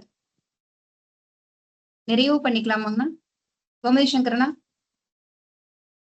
உங்களோட கருத்துக்களை சொல்றீங்களா? சொல்றேன் சார். அண்டனூர் சுரா எதுவும் சொல்ல வேண்டியிருக்கா? சொல்லிட்டாருன்னா நான் சொல்ல நல்லா இருக்கும்னு நினைக்கிறேன். அவர் சொல்லலைன்னா நானே இப்ப சொல்லிடுறேன். இல்ல, அவர்கிட்ட கேட்டலாருங்க. அண்டனூர் சுரா தோழர், நீங்க இல்ல தோழர், நீங்க நன்றி, அதுதான் நான் சொல்ல வேண்டிய ஒரு வார்த்தை. நன்றி. பேசலாம். வணக்கம் நண்பர்கள் அனைவருக்கும் பாராட்டினீர்கள். என்னுடைய நண்பர்கள் என்னை பாராட்டுவது எனக்கு இன்னும் கொஞ்சம் உற்சாகத்தை கொடுக்கும். இப்போ அண்டனூர் சுறா ஒரு விண்ணப்பம் வச்சார் இல்லையா? அதுக்கு முன்னக்குட்டி நல்லூர் சொன்னதுல இருந்தும் அண்டனூர் சுறா சொன்னதுல இருந்தும் ஒரு பதில் சொல்லணும். அங்கேயும் துப்பாக்கி சூடு நடந்தது, விஞ்சு செய்தார். தூத்துக்குடியிலும் துப்பாக்கி சூடு நடந்தது, ஆஸ் செய்தார். ஆகவே ஆசும் துப்பாக்கி சூடு நடத்தியதாக ஒரு பொருத்தத்தை கொண்டு வந்தாங்க. ரெண்டுக்கும் ஒரு பெரிய வேறுபாடு இருக்கு. என்னன்னா, விஞ்சு தன் கையாலே சுட்டான் திருநெல்வேலியில. அவன் கையில் இருந்த துப்பாக்கியிலிருந்து தோட்டாக்கள் பாய்ந்தன. ஆகவே அங்கே அவன் அதிகாரி மட்டுமல்ல, இந்த கொலையை செய்தவனும் ஆகிறான். இங்க ஆஸ் துப்பாக்கியை பயன்படுத்தல. அவரு துப்பாக்கி சூடை ஏவினான். துப்பாக்கி சூட்டை செய்வதற்கு தன் ஏவலரை பணித்தான். ஆகவே ஆஸ் அங்க தடியடி தான் நடத்தினான் முதல்ல. இருந்தாலும் அங்கே இருந்த அந்த நேரத்துல அந்த மக்களினுடைய எழுச்சியை அவன் கண்ட்ரோல் பண்ண முடியல என்று தெரிகிற போது அவன் துப்பாக்கி சூட்டுக்கு உத்தரவிடுகிறான். ஆனாலும் கூட மக்கள் எழுச்சி துப்பாக்கி சூட்டுக்கு பயப்படவில்லை, அந்த குதிரையவே தள்ளுகிறார்களாம். இது வஉசியினுடைய சுயசரிதையிலிருந்து நமக்கு தெரிகிறது. அந்த குதிரையவே குதிரை எவ்வளவு பலமான ஒரு மிருகம், அதுல இன்னொரு மிருகம் உட்கார்ந்து இருக்கிறது. இருந்தாலும் அந்த மக்கள் அவனை தள்ளுகிறார்கள், அந்த குதிரையே தள்ளுகிறார்கள். அந்த எழுச்சிக்கு நிற்க முடியாமல் ஆஸ் அங்கிருந்து அகன்றான் என்று வஉசி தனது சுயசரிதையிலே குறிப்பிடுகிறார். ஆகவே வித்தியாசம் என்னவென்றால், ஒன்று விஞ்சு தானே அங்கே கையிலே தன்னுடைய ஆயுதத்தை எடுத்துக்கொண்டது, நீதியை எடுத்துக்கொண்டது. இங்கே இவன் ஒரு அதிகாரியாக துப்பாக்கி சூட்டுக்கு ஆணையிட்டான் என்றுதான் பதிவுகள் இருக்கின்றன. ஆகவே இங்கேயும் நான் அழுத்தமாக சொல்கிறேன், ஆஸ் துப்பாக்கியை பிரயோகம் செய்யவில்லை.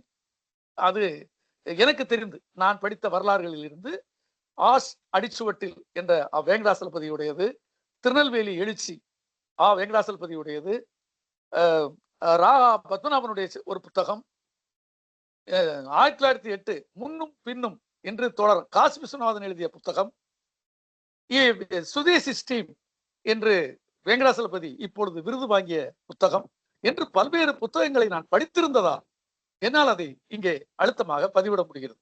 ஆகவே இதற்கு ஒரு உரை எழுதி தாருங்கள், நான் பின்னால் இணைத்து விடுகிறேன் என்று அண்டனூர் சுறா சொன்னால் கூட, இந்த நாவலிலே சங்கரன் நாயர் சொல்வதாக நீங்கள் சொன்னீர்கள் அல்லவா, ஒன்று சொல்லியிருக்கிறீர்கள். சங்கரன் நாயர் அந்த நாவல்ல சொல்றாரு, என்னை இந்த நீதிபதி ஆக்குகிறீர்களே, நான் சுதந்திரமாக செயல்பட முடியுமா என்று சங்கரன் நாயர் அர்னால்ட் ஒயிட்டிடம் கேட்கிறார். அவர் சொல்லுகிறார், நீங்கள் சுதந்திரமாக செயல்படலாம் என்று சொல்லிவிடுகிறார். ஆனால் தீர்ப்பை கொண்டு எடுத்துக்கொண்டு நான் இதை நாளைக்கு வெளியிடலாமா என்று அனுமதி கேட்பதற்காக அந்த தீர்ப்பினுடைய முதல் பிரதியை அவர் கையிலே கொடுக்கிற போது, இந்த தீர்ப்பை நான் ஏற்றுக்கொள்ள முடியாது, நீங்கள் மாற்றி எழுதுங்கள் என்கிறார். அப்போது நான் மாற்ற முடியாது என்று சொன்ன போது, இல்லை, நீங்கள் மாற்றாவிட்டாலும் திருத்தக்கூடிய அதிகாரம் எனக்கு இருக்கிறது அல்லவா என்று கேட்கிறார். அப்படியானால் நீங்கள் திருத்திக் கொள்ளுங்கள், நான் மாற்ற முடியாது என்று அவர் சொல்லுகிறார். இந்த இடம் உங்களுடைய பேச்சின்படி நீங்கள் பின்னூட்டமாக ஒன்று எழுதித்தாருங்கள், ஏற்றுக்கொள்கிறேன் என்றால், உங்களுடைய மனதிலேயே நீங்கள் படித்த ஆவணங்கள், நீங்கள் குறிப்பிட்டது போல நீங்கள் தெரிந்து கொண்ட ஆவணங்களில் ஆஸ் துப்பாக்கி பிரயோகம் செய்தான் என்று நீங்கள் சொல்கிறீர்கள். எனக்கு தெரிந்து நீங்கள் அது எந்த புத்தகத்தின் வழியாக தெரிந்து கொண்டீர்கள் என்பதை நீங்கள் எனக்கு தெரியப்படுத்த வேண்டும். அதை என் மனதளவில் ஏற்றுக்கொண்ட பிறகுதான் நான் அதை தீர்மானமாக என்னுடைய கட்டுரையிலே உங்களுக்கு எழுதி தர முடியும். இது வரலாற்றை தெரிந்தவனாக, இந்த வரலாற்றை ஓரளவு அறிந்தவனாக நான் இங்கே சொல்லக்கூடிய பதிவு. இன்னொன்று, நான் எப்படியும் இந்த நூலுக்கு ஒரு விமர்சனம் எழுதி வாசிப்பை நேசிப்பவனுடைய குழுவில் பிரதி செய்வேன். அது அநேகமாக ஓரிரு நாட்கள், நாளையே கூட நடந்து விடலாம். அதுவே ஒரு அந்த விமர்சனமே என்னுடைய கட்டுரை போலதான். நீங்கள் அதை எடுத்துக்கொண்டு தேவையான திருத்தங்களை என்னிடம் கோரினால் அதுவே ஒரு நீங்கள் பின்னிணைப்புக்கு தேவையான கட்டுரை ஆகிவிடும். ஆகவே அது ஒன்று. அந்த பதிவு என்பது எனக்கும் உங்களுக்கும் முரண்பாடு இருக்கக்கூடாது. உங்களுடைய மனதில் துப்பாக்கி பிரயோகம் செய்தான் என்பதை வலுவாக இங்கே சொல்லிட்டு எழுத்தில் சொல்வது வேறு, இந்த அரங்கிலும் சொன்னீர்கள். அது அந்த முரண்பாடு நமக்குள்ள இருக்கக்கூடாது. ஒரு பதிவில் என்னுடைய முரண்பாடை ஏற்றுக்கொண்டு நீங்கள் உங்கள் நூலில் சேர்த்துக் கொள்வது என்பது சரியாக இருக்காது. உங்களுக்கு அது மனமாற அதை நீங்கள் ஒப்பிக்கொள்ள வேண்டும். அது முக்கியமான வரலாற்று பதிவு என்று நான் நம்புகிறேன். நீங்கள் படித்திருந்தால் அந்த அதன் மீது உங்களுக்கு உண்மைத்தன்மையை நீங்கள் உணர்ந்திருந்தால் அதை எனக்கு தெரியப்படுத்துங்கள். அது ஒன்று. அதற்கு பிறகு அட்டைப்பட பற்றி வந்தது. அட்டைப்படத்தை பற்றி ஒரு பங்கேற்பாளராக ஒரு எஸ்ஆர்சி சொன்னது. அது அவருடைய மனத்தினுடைய பதிவு. இது வஉசி எந்த வகையிலாவது ஒரு வஉசி என்ற ஆளுமையின் மீது ஒரு கேள்வியை எழுப்பிவிடுமோ என்ற உணர்வில் சொன்னது. ஆனால் சந்தியா நடராஜன் அவர்கள் பதிப்பாசிரியராக சொல்கிறார், இதை தவிர நான் எதை செய்ய முடியும்? வஉசியை பற்றி இந்த நாவலிலே போகிற போது மக்கள் நாவலை தேர்ந்தெடுத்துக் கொள்வதற்கு அந்த அட்டைப்படம் உதவும் என்று சொன்னார். ஆக இந்த ரெண்டு கருத்துமே சரிதான், ஒன்றுக்கொண்டு முரண்பட்டதல்ல.